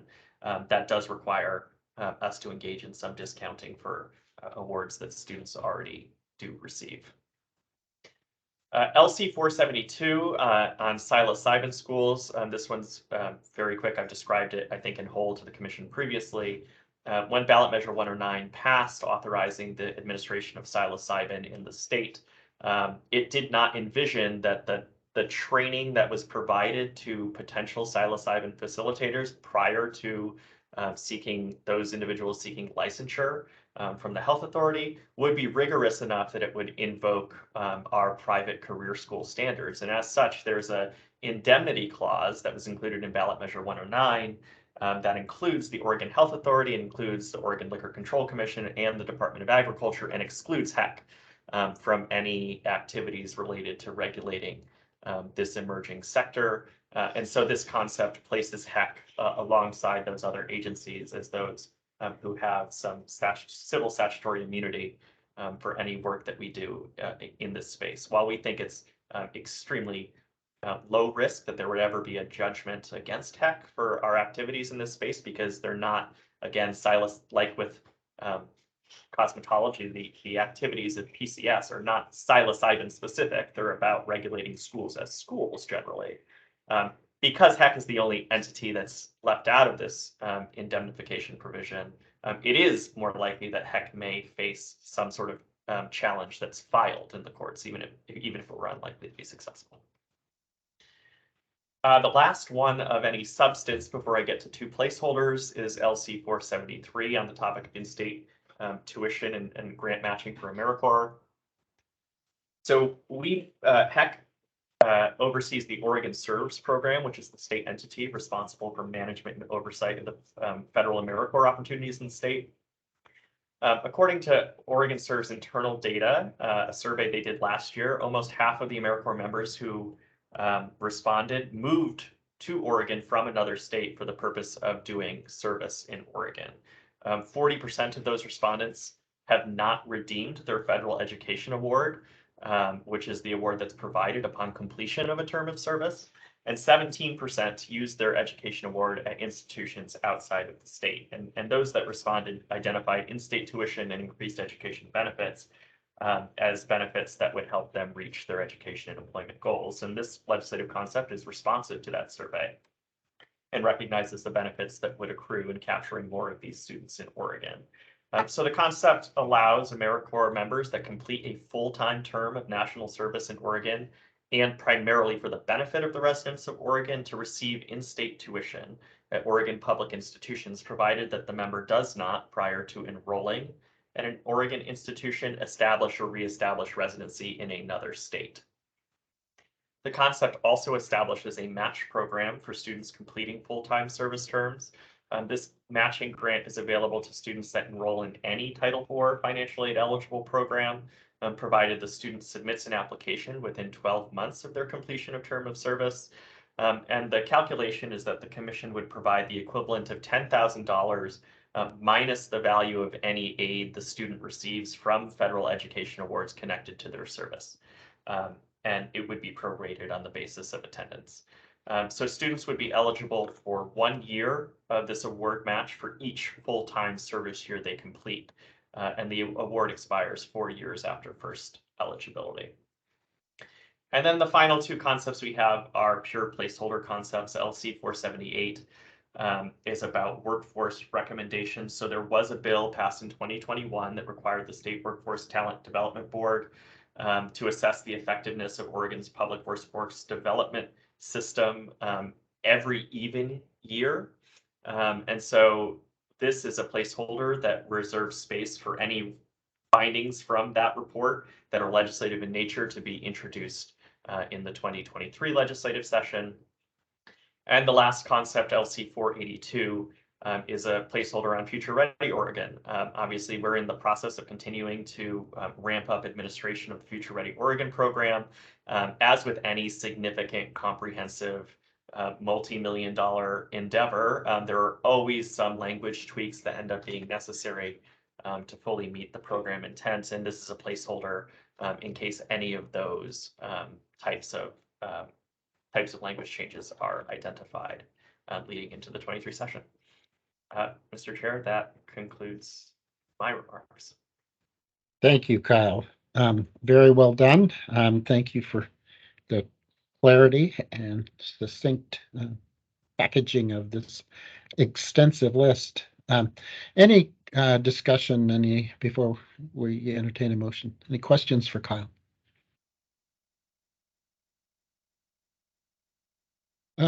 Commissioner Lujan Valario. Thank you, Chair, and thank you, Kyle, for the presentation. I just wanted to get a sense from you on, after the election, the feasibility of the package that you just presented to the commission. How are you feeling coming into the 2023 legislative session?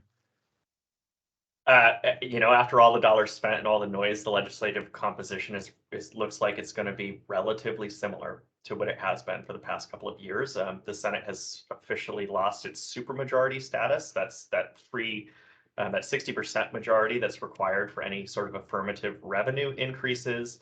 Although the political makeup of the Senate was such that those were difficult to achieve, even with the supermajority that it previously held. So that plus sort of the uncertain economic outlook, I think, of course, puts a damper on what it may be possible to achieve on a total dollars basis in the 2023 legislative session.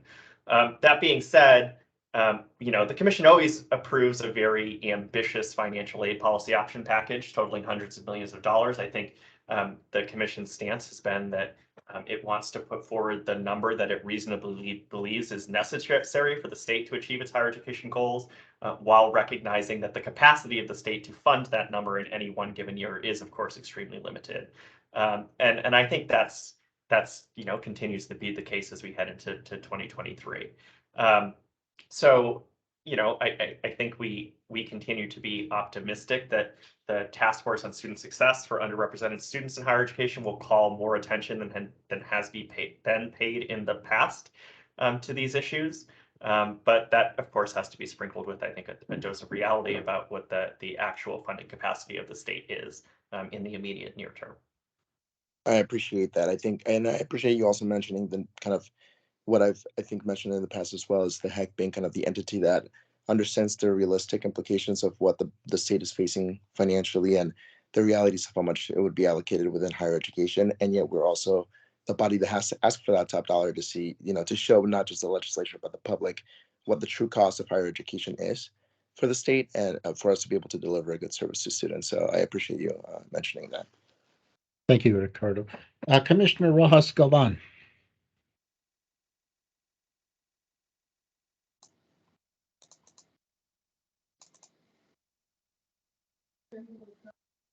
Okay.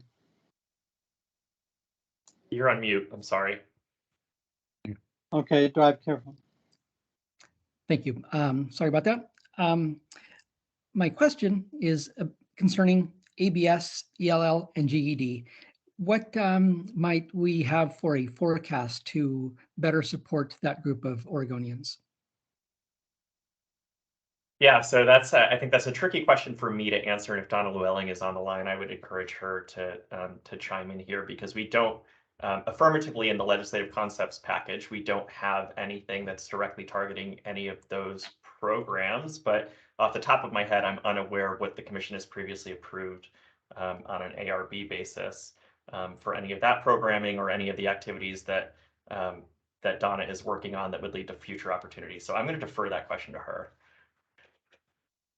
Good afternoon or morning, I guess, still. We are, the recent investment under Future Ready Oregon for career pathways is being leveraged in that area of adult basic education. So we do have that. And then we do have Title II federal funds that are helping support work in this area.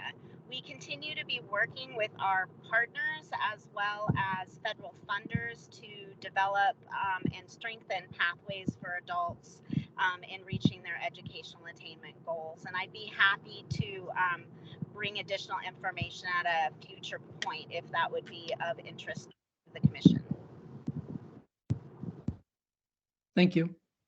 Thank you, Donna. Are there any other questions from the commissioners? Okay, well, I think we're ready for a motion, and I think the wording of the motion is to accept the staff recommendation as proposed in the docket item, which I think was 8.1. Yes, because that lists all of the numbers. Is that a good motion, Kyle? Okay. So do I hear a motion to approve the recommendation of staff for the legislative package, concepts package? I'll make a motion to approve the legislative staff recommendations. A motion by Commissioner Rojas Galvan and seconded by Commissioner Devlin. Did I see your hand? Yeah, okay. Any discussion on the motion? All in favor signify by saying aye. Aye. Aye. Aye. All opposed, same sign. Any abstentions? Motion carries. Thank you for your great work, Kyle, as always. Thank you. Yep. All right. Then, and you have one more item on, or did we? No, sorry, Jennifer, the Future Ready Oregon report. Good morning, Yes. Jennifer. Good morning, Chair Cross, members of the commission. For the record, my name is Jennifer Purcell, and I am the director for Future Ready Oregon in the Office of the Executive Director here at the HECC. I am going to go ahead and share my screen, hoping that we'll be able to follow along in the slides that are also in your packet. Chair Cross, can you confirm that you see my slide deck? Perfect. Thank you so much. So this morning's presentation is intended to be informational only. I'll be introducing you to, or for some of you, reminding you of the programs that were established under Future Ready Oregon. Earlier this year, the Oregon State Legislature passed Senate Bill 1545, also known as Future Ready Oregon, which provides a comprehensive $200 million package of investments that work together to advance an equitable workforce system. The investments combine state general fund and federal ARPA funding to support people with the education, training, and resources they need to get into good paying jobs. Senate Bill 1545 requires the HECC, in collaboration with the Workforce and Talent Development Board, BOLI, and the Department of Education, to prepare and submit an annual report to the governor and the legislature that reviews each of the programs established under the bill and assesses performance and outcomes of the programs. For today's presentation, I'll walk through and introduce you to each of the programs established under Senate Bill 1545 in advance of your December commission meeting, when you are scheduled to review and approve the first annual report for Future Ready Oregon. But first, a little bit about the development of the bill. In 2020, Governor Brown convened the Racial Justice Council to inform policy and budget priorities with a racial justice lens. And over the following year, workforce needs consistently emerged as a priority across all policy areas. Of course, the disruption created by the pandemic exposed significant disparities in how our workforce system serves Oregon's historically underserved and vulnerable communities, including adult learners, dislocated workers, and disconnected youth. Heading into the 22 legislative session, the governor convened a work group that, in partnership with the WTDB and informed by the work of the Equitable Prosperity Task Force, developed a comprehensive proposal to leverage and expand existing successful programs, invest in new and innovative education and training opportunities, and remove barriers to access for job training and education. The proposal, now known as Future Ready Oregon, makes investments that advance a diverse, skilled workforce that meets the needs of Oregon's employers today and into the future, while also investing in a workforce system that is collaborative, meets people where they're at, and customizes solutions to meet the unique needs of individuals. Future Ready investments emphasize recruitment, retention, and career advancement opportunities while prioritizing historically underserved and vulnerable communities. Future Ready also prioritizes the workforce needs of several key sectors of our economy, such as healthcare, manufacturing and technology, and other in-demand industries and occupations that put Oregonians on a pathway to self-sufficiency. This morning, I'll walk through each of the investments and provide an update on implementation. But first, let's look at the core principles that will inform early implementation. Implementation of Future Ready Oregon will be guided by the core principles you see before you today. Investments will work together to impact the entire workforce pipeline, facilitating seamless career-connected learning opportunities. Decision-making, including decisions about funding, policy, and process, must be grounded in racial justice and equity, advancing a diverse workforce. Decisions will be centered on serving priority populations, ensuring that opportunities created under Future Ready Oregon are inclusive and culturally and linguistically specific. Opportunities will be tied to the skills and occupations that employers need and jobs that pay a sustainable family wage. And these opportunities must be the result of meaningful and inclusive collaboration and partnerships, including business and industry, education and training providers, and community-based and culturally specific organizations, where partnerships include employers identifying and informing high-value credentials and workforce needs, education and training providers developing and delivering these industry-driven, industry-informed credential pathways, and community-based organizations with trusted relationships with priority populations, facilitating the recruitment and retention strategies that include wraparound supports and services. Future Ready Oregon investments build on existing program successes while also advancing transformational change. In the near term, Future Ready funding is available for local workforce boards and community colleges to expand and implement programs in high demand, high wage occupations. Senate Bill 1545 establishes at the HECC the Prosperity 10,000 program, the post-secondary career pathways training programs, and a credit for prior learning grant program. Future Ready Oregon is also investing in new and innovative education and training programs that center partnerships and collaboration, programs that approach workforce education and training differently by identifying barriers to participation, program completion, and career advancement, and providing job training participants the supports and wraparound services they need to be successful. Senate Bill 1545 establishes a workforce readiness grant program at the HECC, and the bill also directs the HECC, in consultation with the WTDB, to establish and administer a program that will employ workforce benefits navigators, as well as a program to convene statewide industry consortia. I'll speak about those programs in a moment. Senate Bill 1545 investments are also expanding registered apprenticeships and pre-apprenticeships, as well as youth programs. And these programs are being administered by our partners at BOLI and the Youth Development Division.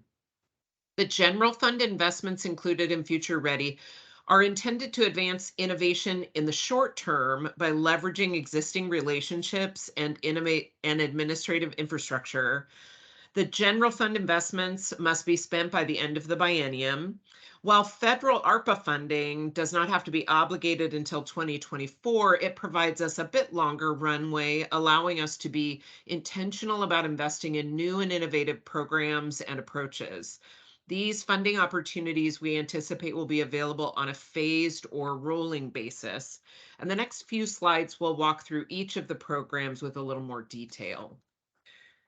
Oregon's 9 local workforce development boards convene civic, business, and workforce development leaders across the state to identify regionally significant sector strategies that leverage funding and resources within their communities to match the skills of workers with the workforce demands of employers. Prosperity 10,000 is a program established through the bill to provide $35 million to local workforce boards to expand their capacity to provide start-to-finish career coaching services, develop paid training opportunities, and provide scholarships, stipends, and other wraparound supports. The investment establishes the Prosperity 10,000 program at the HECC and incorporates Prosperity 10,000 into the statewide plan for the SNAP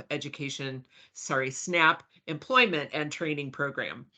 The local workforce boards received their first allocation of $15 million in general funds in May of this year, and will receive their second and final allocation of $20 million in ARPA funding in early 2023. The next program is Post-Secondary Career Pathways. Career Pathways are a series of connected education and training programs and student support services, enabling individuals to secure a job or advance in an in-demand industry or occupation.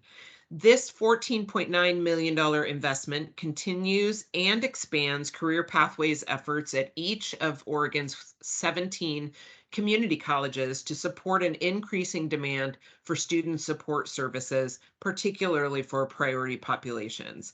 All of Oregon's 17 community colleges have received their allocation of the $14.9 million. Next is credit for prior learning. Credit for prior learning will allow more Oregonians to receive credit for the knowledge and skills they've gained through work and life experience, through military training and experience, as well as formal and informal education and training. Statewide credit for prior learning standards were adopted in 2017, but there has not been additional investment for implementation. This $10 million investment has been awarded to 14 community colleges and 5 public universities to be used to scale up credit for prior learning programs, supporting public institutions to develop methods and refine processes for awarding and reporting credit for prior learning efforts.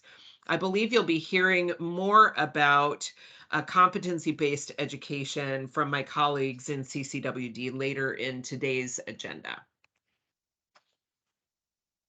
As I mentioned, a couple of the components of Future Ready Oregon are being implemented by BOLI and the Youth Development Division. A quick note about these programs. Apprenticeship is an industry-driven, high-quality career pathway by which employers can develop and prepare their future workforce. Individuals obtain paid work experience along with classroom instruction and an apprentice credential.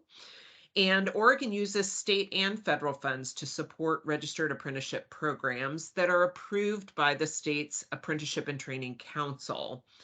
BOLI manages apprenticeship and coordinates with the HECC to administer grants that expand, diversify, and strengthen apprenticeship in Oregon.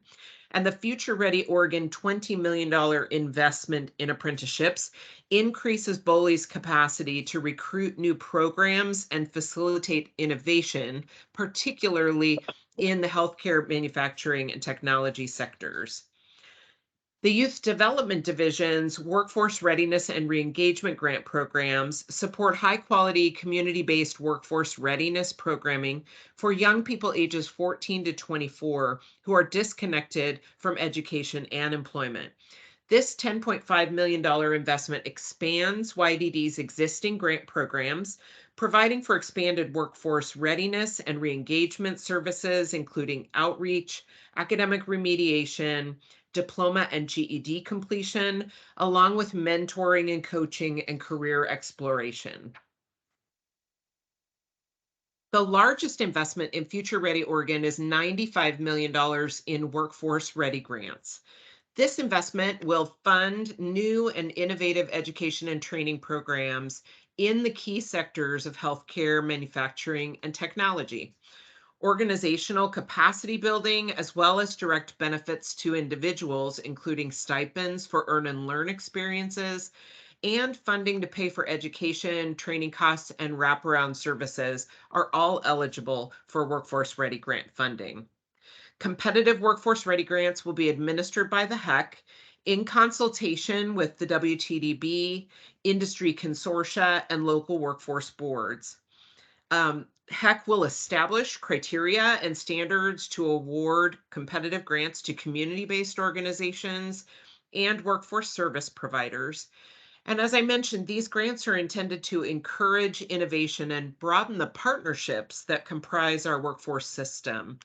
Grants will be available to community-based and culturally specific organizations and education and training providers to provide direct benefits to individuals, fund the creation and expansion of education and training programs, as well as expand the capacity of organizations to provide workforce development services.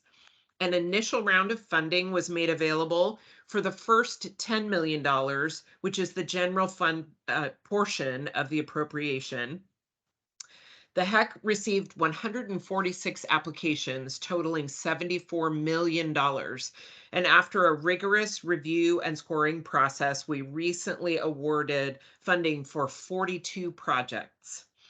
As mentioned earlier, we expect these funds to be available on a rolling or phased basis. We expect the next round of funding to be available in January. And in the interim, we have convened a technical advisory committee that is informing the Workforce Ready grant process and grant supports, making recommendations related to assessment and accountability, as well as communications and outreach. The next program is building on the success of House Bill 2835. This $10 million investment will place workforce benefits navigators in one-stop WorkSource Oregon centers and community-based organizations across the state. Navigators provide a single point of contact to efficiently help individuals access the resources that meet their unique needs and navigate the different programs and benefits available to them. We anticipate that the Workforce Benefits Navigators program will be stood up in early 2023. There's an additional $1 million investment in Future Ready Oregon to fund the creation of statewide industry consortia in the three key sectors of healthcare, manufacturing, and technology.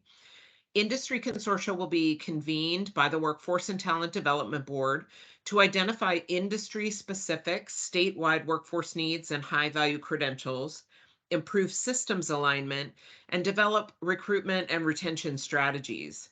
Statewide industry consortia will be advisory to the WTDB, informing strategic planning, policy, and investments. The consortia will build partnerships that more deeply engage employers, education and training providers, and community-based organizations. And we anticipate that we will convene the industry consortia for healthcare, manufacturing, and technology in early 2023. Finally, a mention about assessment and accountability. Future Ready Oregon includes assessment and accountability standards and practices that will inform continuous improvement. A $1.5 million investment includes funding to increase HECC's capacity and infrastructure to collect, integrate, analyze, and report on key data. funding will be used to advance data alignment and expand efforts to integrate data across systems. Reports to the WTDB, the Commission, the Legislature, and the Governor's Office will identify progress towards meeting key milestones and inform continuous improvement. Of course, as we invest in new and innovative approaches to workforce education and training, we will lead with learning to better understand how we are impacting equitable access, experiences, and outcomes. Reporting will explore whether Future Ready Oregon's investments lead to greater economic security and whether the investments improve equity by evaluating access, processes, and outcomes.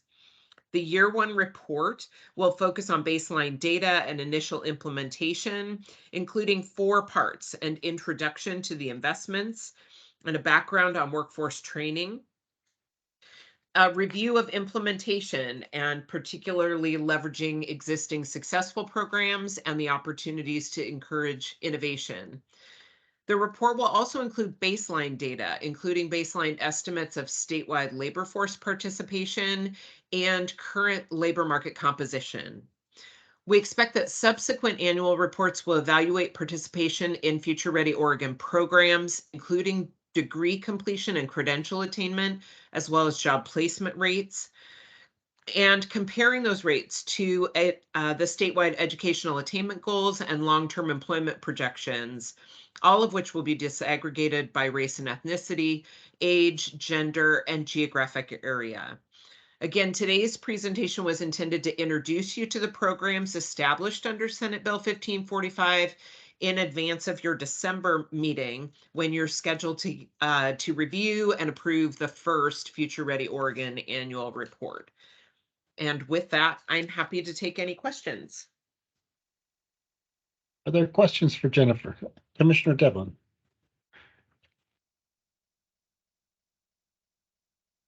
You're on mute, sorry. Can I get a clarification on the appropriations for these programs? I know that it occurred in the 2022 short session. Are they programs that are going to be considered as part of current service level as the next budget is prepared, or are they standing alone out there so that they won't be in the current service level? Thank you, Chair Cross, Commissioner Devlin. About half of the funding was general fund, and so had to be spent by the end of the biennium. The one exception to that is the career pathways investments. We expect that that will be part of HECC's base budget going forward. About half of the investments are ARPA funded. The federal ARPA funding will need to be reappropriated in the 23-25 biennium. Okay. Commissioner Lujan Valerio. I just wanted to praise the staff as well on the ways in which they go about kind of convening folks for reviewing applications. I was part of the Workforce Ready space in the first time around, and I got to say, as someone that's kind of been in the philanthropic spaces, grant approving committees, this has been the most robust, well-established process that I've been a part of, and there was no, in any juncture of the process, there was no confusion. The systems that were used were very user-friendly. So I just really want to give a shout out to the HECC staff for making that process super easy to navigate, making the ranking applications very easy to navigate, and being able to provide assistance in real time, actually, if anything did come up. So yeah, just big shout out to the HECC staff. Thank you so much, Chair Cross and Commissioner Lujan Valerio. I just would love to take this opportunity to provide a shout out to the small but mighty Future Ready Oregon team that we've been standing up at the HECC, and our program manager, Carrie Thomas, and our administrative specialist, Elaine Collins, put together really a fantastic program for that first round of grants. So I appreciate the feedback, and a shout out to Carrie and Elaine and their work in that. Terrific. Any other questions for Jennifer? Well, thank you for giving us this preview, and it will really help us with our action in December. So thank you. The next item on our agenda is this under Strategic Activity 1 reporting, and we welcome Amy Cox with the HECC Key Performance Measures report. Good morning, Amy. Good morning, Chair Cross and members of the commission. Can you all hear me fine? Yeah. Excellent. Thank you. For the record, my name is Amy Cox, and I am the Director of the Office of Research and Data at the HECC. The Office of Research and Data has 2 items before you today, both of them for informational purposes. I will report the first of these to you, the KPM report, and Ben Tate, the Director of the Oregon Longitudinal Data Collaborative, will give you the second, because it comes from that part of our office. The first item in front of you, again, is our annual summary of the agency's key performance measures, or KPMs. Like all things that come out of our office, these are the result of many people and much work in our office, and I want to express my appreciation for our team. KPMs are the measures of progress that we provide to the legislature every year. They are required of every executive branch agency.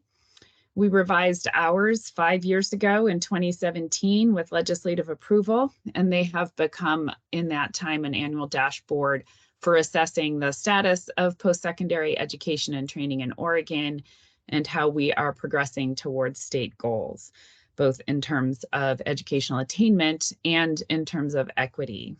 I will tell you that in a bridge to the last presentation, next year, we will add an additional KPM regarding workforce training into our deck, and really that is part of the work we have underway around Future Ready Oregon, so we're kind of excited about that. Let's see, I'm going to share screen now. There we go. And I would appreciate help seeing when hands are raised, because it's hard to see that and share screen and talk all at the same time. So please do feel free to interrupt me as we go forward if you would like. Okay, the performance measures that we have in the HECC follow a central pathway from K-12 through post-secondary and into the labor force. And they highlight progress toward equity or a lack of progress, depending at several points along this pathway. The first couple measures show the college going rate among recent high school graduates, both overall and by race ethnicity, and the amount of college credit earned by high school students before they graduate. And then we move into the experience in post-secondary education and training, specifically at our community colleges and public universities, looking at graduation rates and affordability challenges.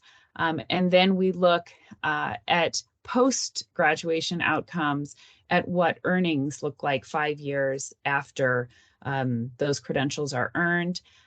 Again, by overall, most of these measures, both overall and by race ethnicity. And all of these measures really drive progress toward the state's 40-40-20 educational goal. And so I'll show you where we're at in achieving 40-40-20 near the end of the presentation. And then finally, we have 2 measures that are required of all agencies in the odd numbered years. So not this year. We do a survey of external partners for a measure of customer service excellence in the agency. And every year we survey you all for a measure of your use of best practices related to boards and commissions. This right here is the measures 1 and 2 of our KPM deck. This is the college going rate. This is the percentage of Oregon high school graduates who enrolled in any college nationwide, not just in Oregon, within 16 months of their high school graduation. So this includes time for a gap year. This is a measure provided to us by the Department of Education, who also includes the overall rate as one of their KPMs. And it is distinctly the first year that we can show you pandemic-related college going rates. Typically, I'm in front of you in the October meeting to show you this slide deck. But this year we waited until the November meeting because the Department of Education just released these numbers for 2020 high school graduates. So these are 2020 high school graduates who, the first group of graduates in the pandemic who enrolled in college or university by the fall of 2021.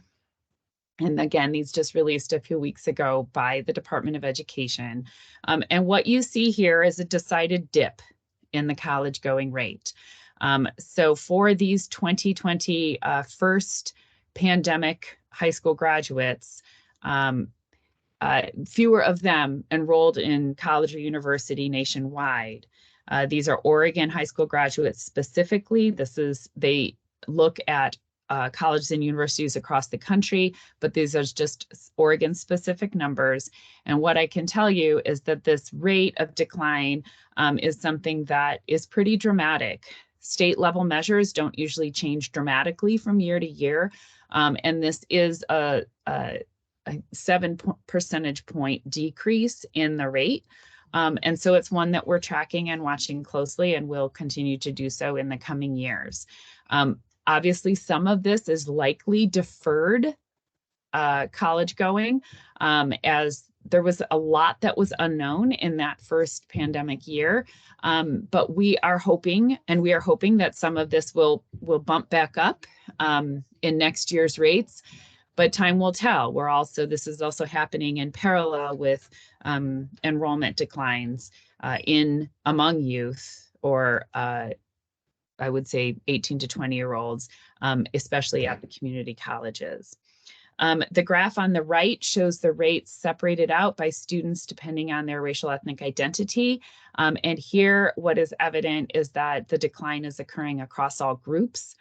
So there is not some narrowing of equity gaps that we're seeing here. It looks like we have a raised hand from Commissioner Hayman. Commissioner Hayman, thank you. Yeah, thanks, and thanks, Amy. Just a quick question on the specific graph. Yeah, your legend identifies 4 of the, but not, there's 2 of them missing. The one I'm interested in is the one that looks like it's teal colored, which seems I apologize. Yes. No, yeah, don't worry. I just that one specifically seems to defy the overall dramatic decline of the other 5, and I just want to know what group that is. Thank you, Commissioner Hayman. I apologize for the PowerPoint glitch there. Yes, there are 6 groups shown, and they are actually identified in subsequent slides, but let me go through them here. The dark red is Asian American students. The green is, talking only on the graph on the right, the green is Black or African American students. The orange is white students. The teal is Native Hawaiian Pacific Islander students.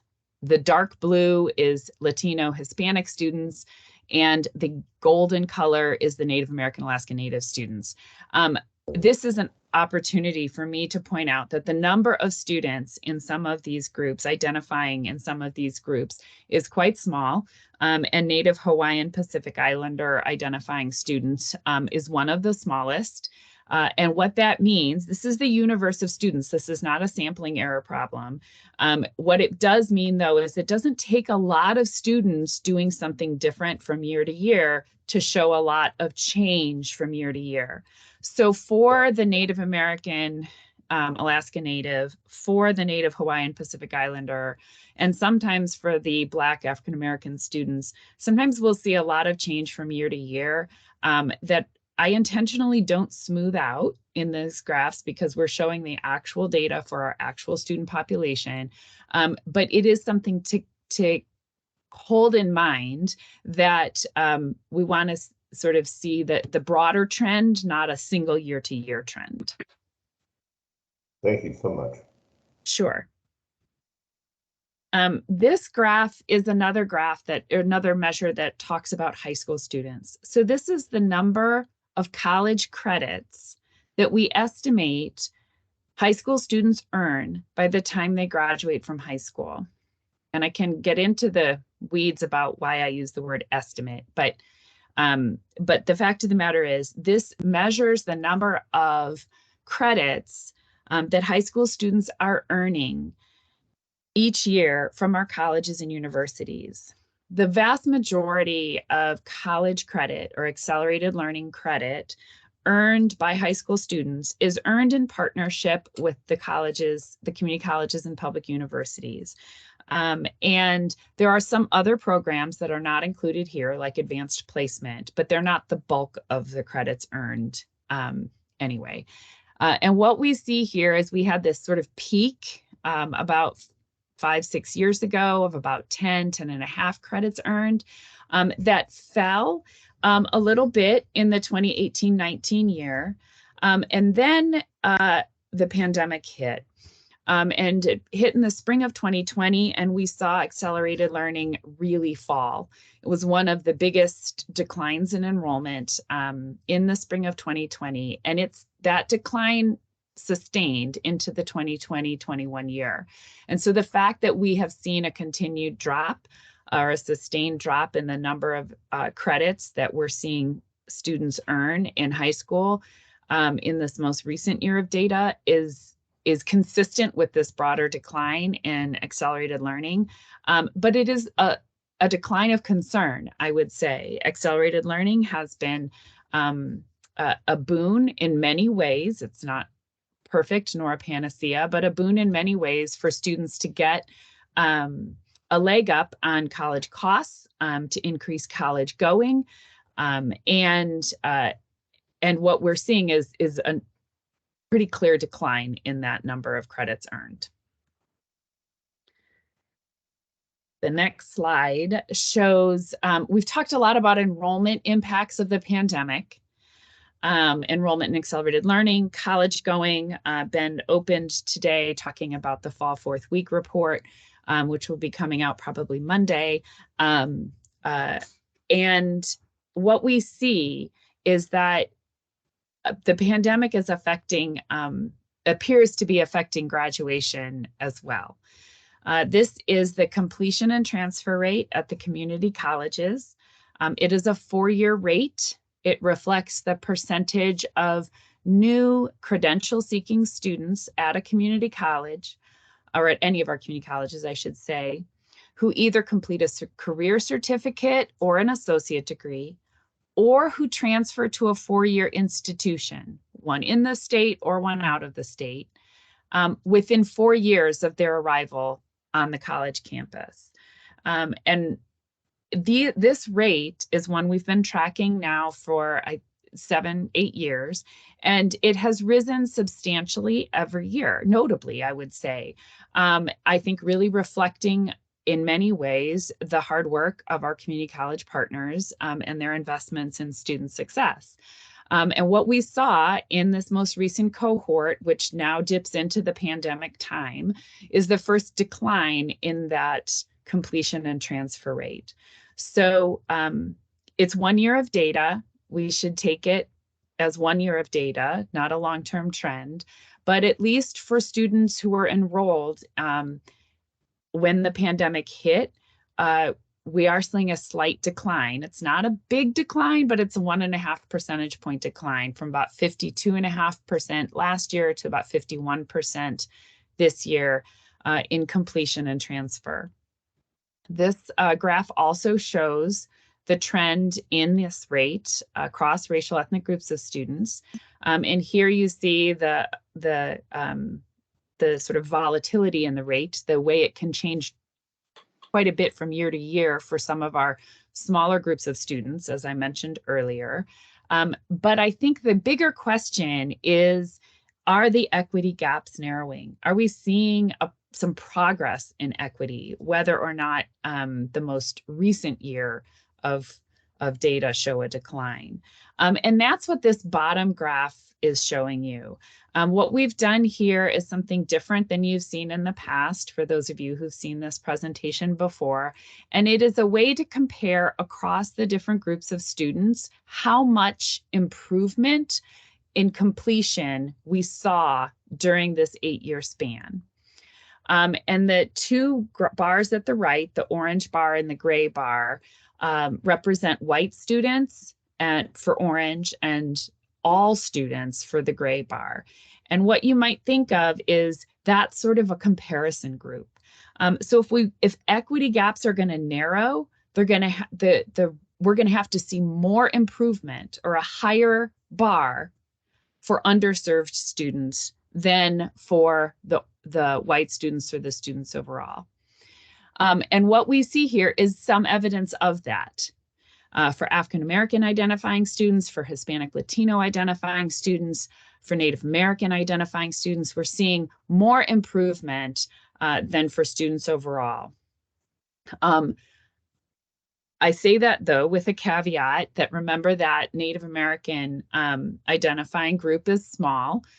That bar probably wouldn't be 41% of increase, but maybe a bit shorter if we started at a slightly different year, for example. And also that what we see is a drop, actually, not an improvement for students identifying as Native Hawaiian Pacific Islander.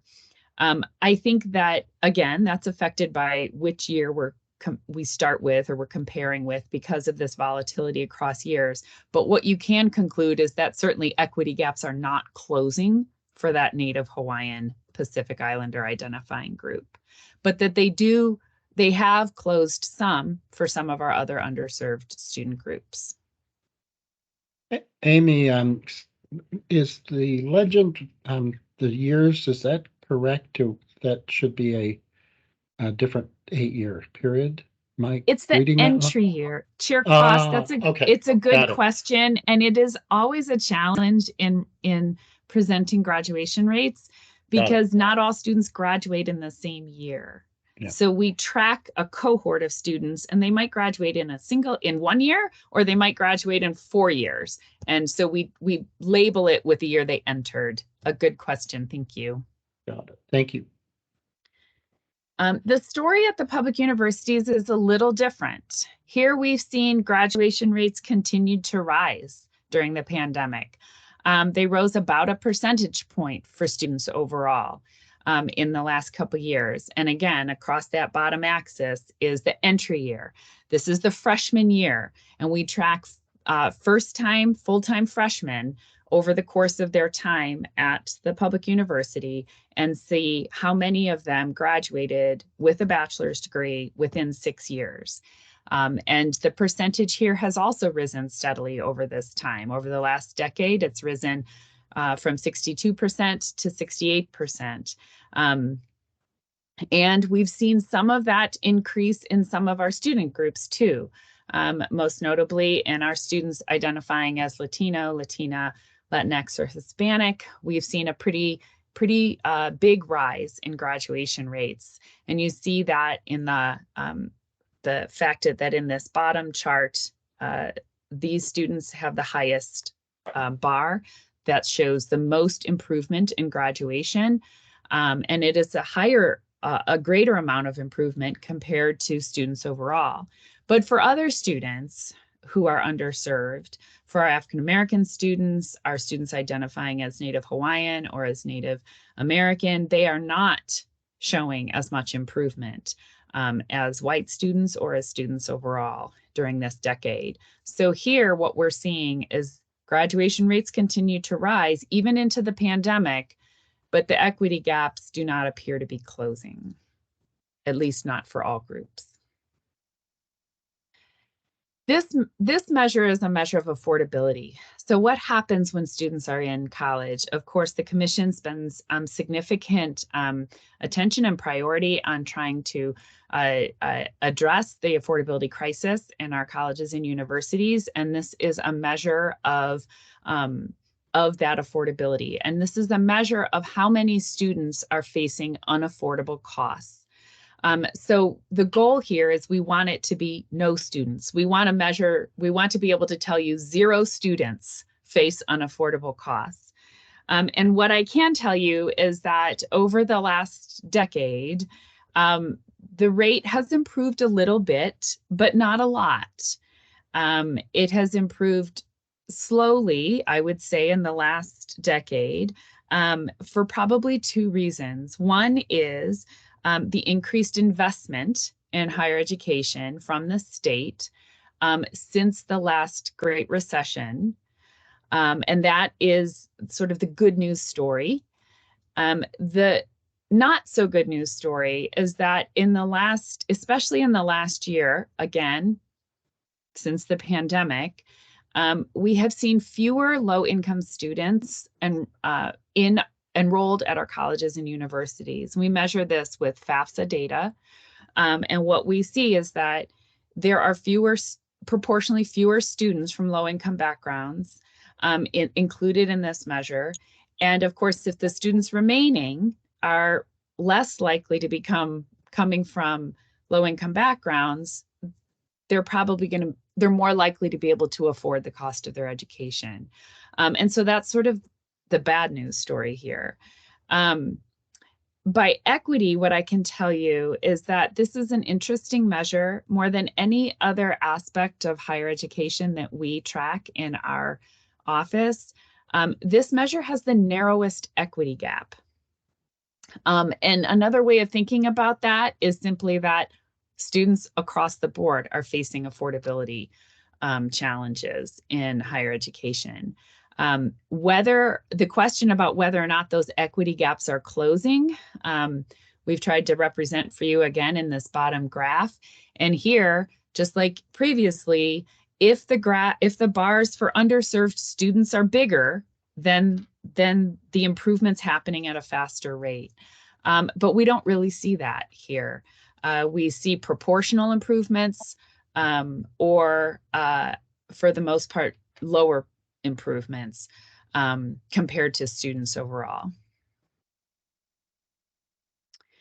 And then our last couple measures of how our students are doing look really after graduation at earnings. And this is data, excuse me? Oh, Amy, I was, Commissioner Hayman had his hand up, but I just wanted to, before you left that slide. Just a really quick question. This is, how is this calculated? Is this a formulaic determination or is it a self-report? Commissioner Hayman, that is an excellent question. And I will now derail my efforts to try and move quickly through this to help you get back on track. This is a measure that we calculate in our office. It is not self-reported. What we do is, what our team does is match our student records from colleges and universities with FAFSA data, and we compare public aid grants, expected family contribution, most institutional aid, and an estimate of student earnings as a pot of resources available for higher education costs, college and university costs. And we compare that pot of resources with the published total cost of attendance at each of the colleges and universities. And we weight it by whether they're full-time enrolled or part-time enrolled and other aspects. And then we say, okay, if your resources were greater than the published cost of attendance, which includes housing, books, as well as tuition fees, then we are saying you can afford the cost of that college or university. The measure is not perfect, but it is consistent, and I would actually argue a bit better than what some other states are doing with student level data. It's consistent with what some other states are doing, but we also added in a measure of student earnings, an estimate of student earnings, because that's usually, students are so often employed at the same time. Yeah, thank you. My reason for asking it is because based on cultural background, people may have different perceptions of affordability, and this avoids that problem. So I appreciate that. You're welcome. And yes, there's actually quite a volume of research in the United States about self-reported perceptions of income being very relative. Thanks much. Sure. The next couple measures look at earnings. So this is earnings 5 years after completion of a certificate or a degree at a community college. We look at the annual earnings in Oregon. This is just Oregon employment, those employed in Oregon, a full 5 years after they have earned their certificate or degree, in order to sort of allow graduates an opportunity to stabilize their career. That first year out of college, if you all remember, was for some of us a little volatile. And so it gives us a little stability. The brown line here is the line that we report in our KPM report to the legislature year after year. It shows the annual earnings. We've rounded them to the nearest 100 for graduates. But because we're looking in this presentation at a trend, we also adjusted it for inflation in the darker brown line. And what you can see here is really in many ways evidence of the pre-pandemic economic boom that was occurring. And so during this post-recession, mostly pre-pandemic time, earnings continued to rise. But the good news story is here for those graduates who were employed, and of course, if you lost your job during the pandemic, you're not included here because you had no earnings, right? But for those who were employed, earnings did continue to rise even into the pandemic. This next slide breaks that out by race ethnicity. And rather than dizzying you with all of those lines again, we've really shown you the sort of beginning and end time here on this slide. And what you see is that we measure this question of whether the equity gap has narrowed in a couple ways. Certainly just very simply, did the group with the lowest earnings and the group with the highest earnings, did that difference shrink? But recognizing that that's a pretty gross measure, we've also included this same graph that you've been seeing now at the bottom. And the question to ask here is, if students from underserved groups, or graduates in this case, completers from underserved groups show more improvement, if earnings have risen more for them than they have for students overall, then we can say that equity gaps are narrowing. We can say that that is the case for African American identifying students and for Native American identifying students. Again, remember, that's a small group. But we can't say that for other students, other identifying students, for Asian American students, for Hispanic identifying students, or Native Hawaiian identifying students. The amount of earnings growth is proportional or less than students overall. And that's an important finding. It's an important thing to say, because what it says is that the benefits of post-secondary education and training continue to not be evenly or equitably experienced across all groups. This shows is there a question? No. This shows the same measure for bachelor's degree graduates from the public universities. Here again, even after adjusting for inflation, even into the pandemic, we are continuing to see the strength of that economy before the pandemic, and the economic value, using one measure, it's not a complete measure, but of that bachelor's degree. By race ethnicity, we don't really see a narrowing of the earnings gap for bachelor's degree graduates. We're seeing that once employed in a career 5 years after graduation, the earnings of most underserved graduates, underserved groups rose. Not the case for African American graduates, but for most graduates rose, but not as fast as it rose for students overall.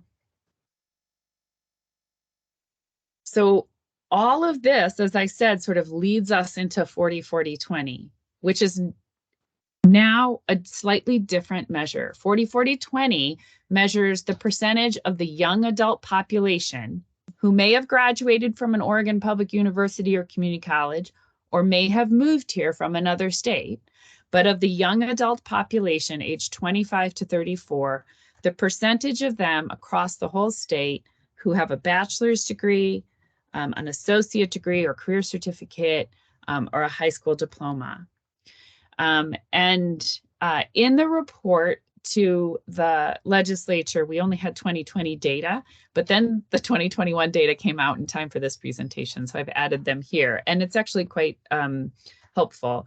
The goal here is on the right, 40% of the young adult population having a bachelor's degree or more, 40% having an associate degree or career certificate, and 20% having a high school diploma.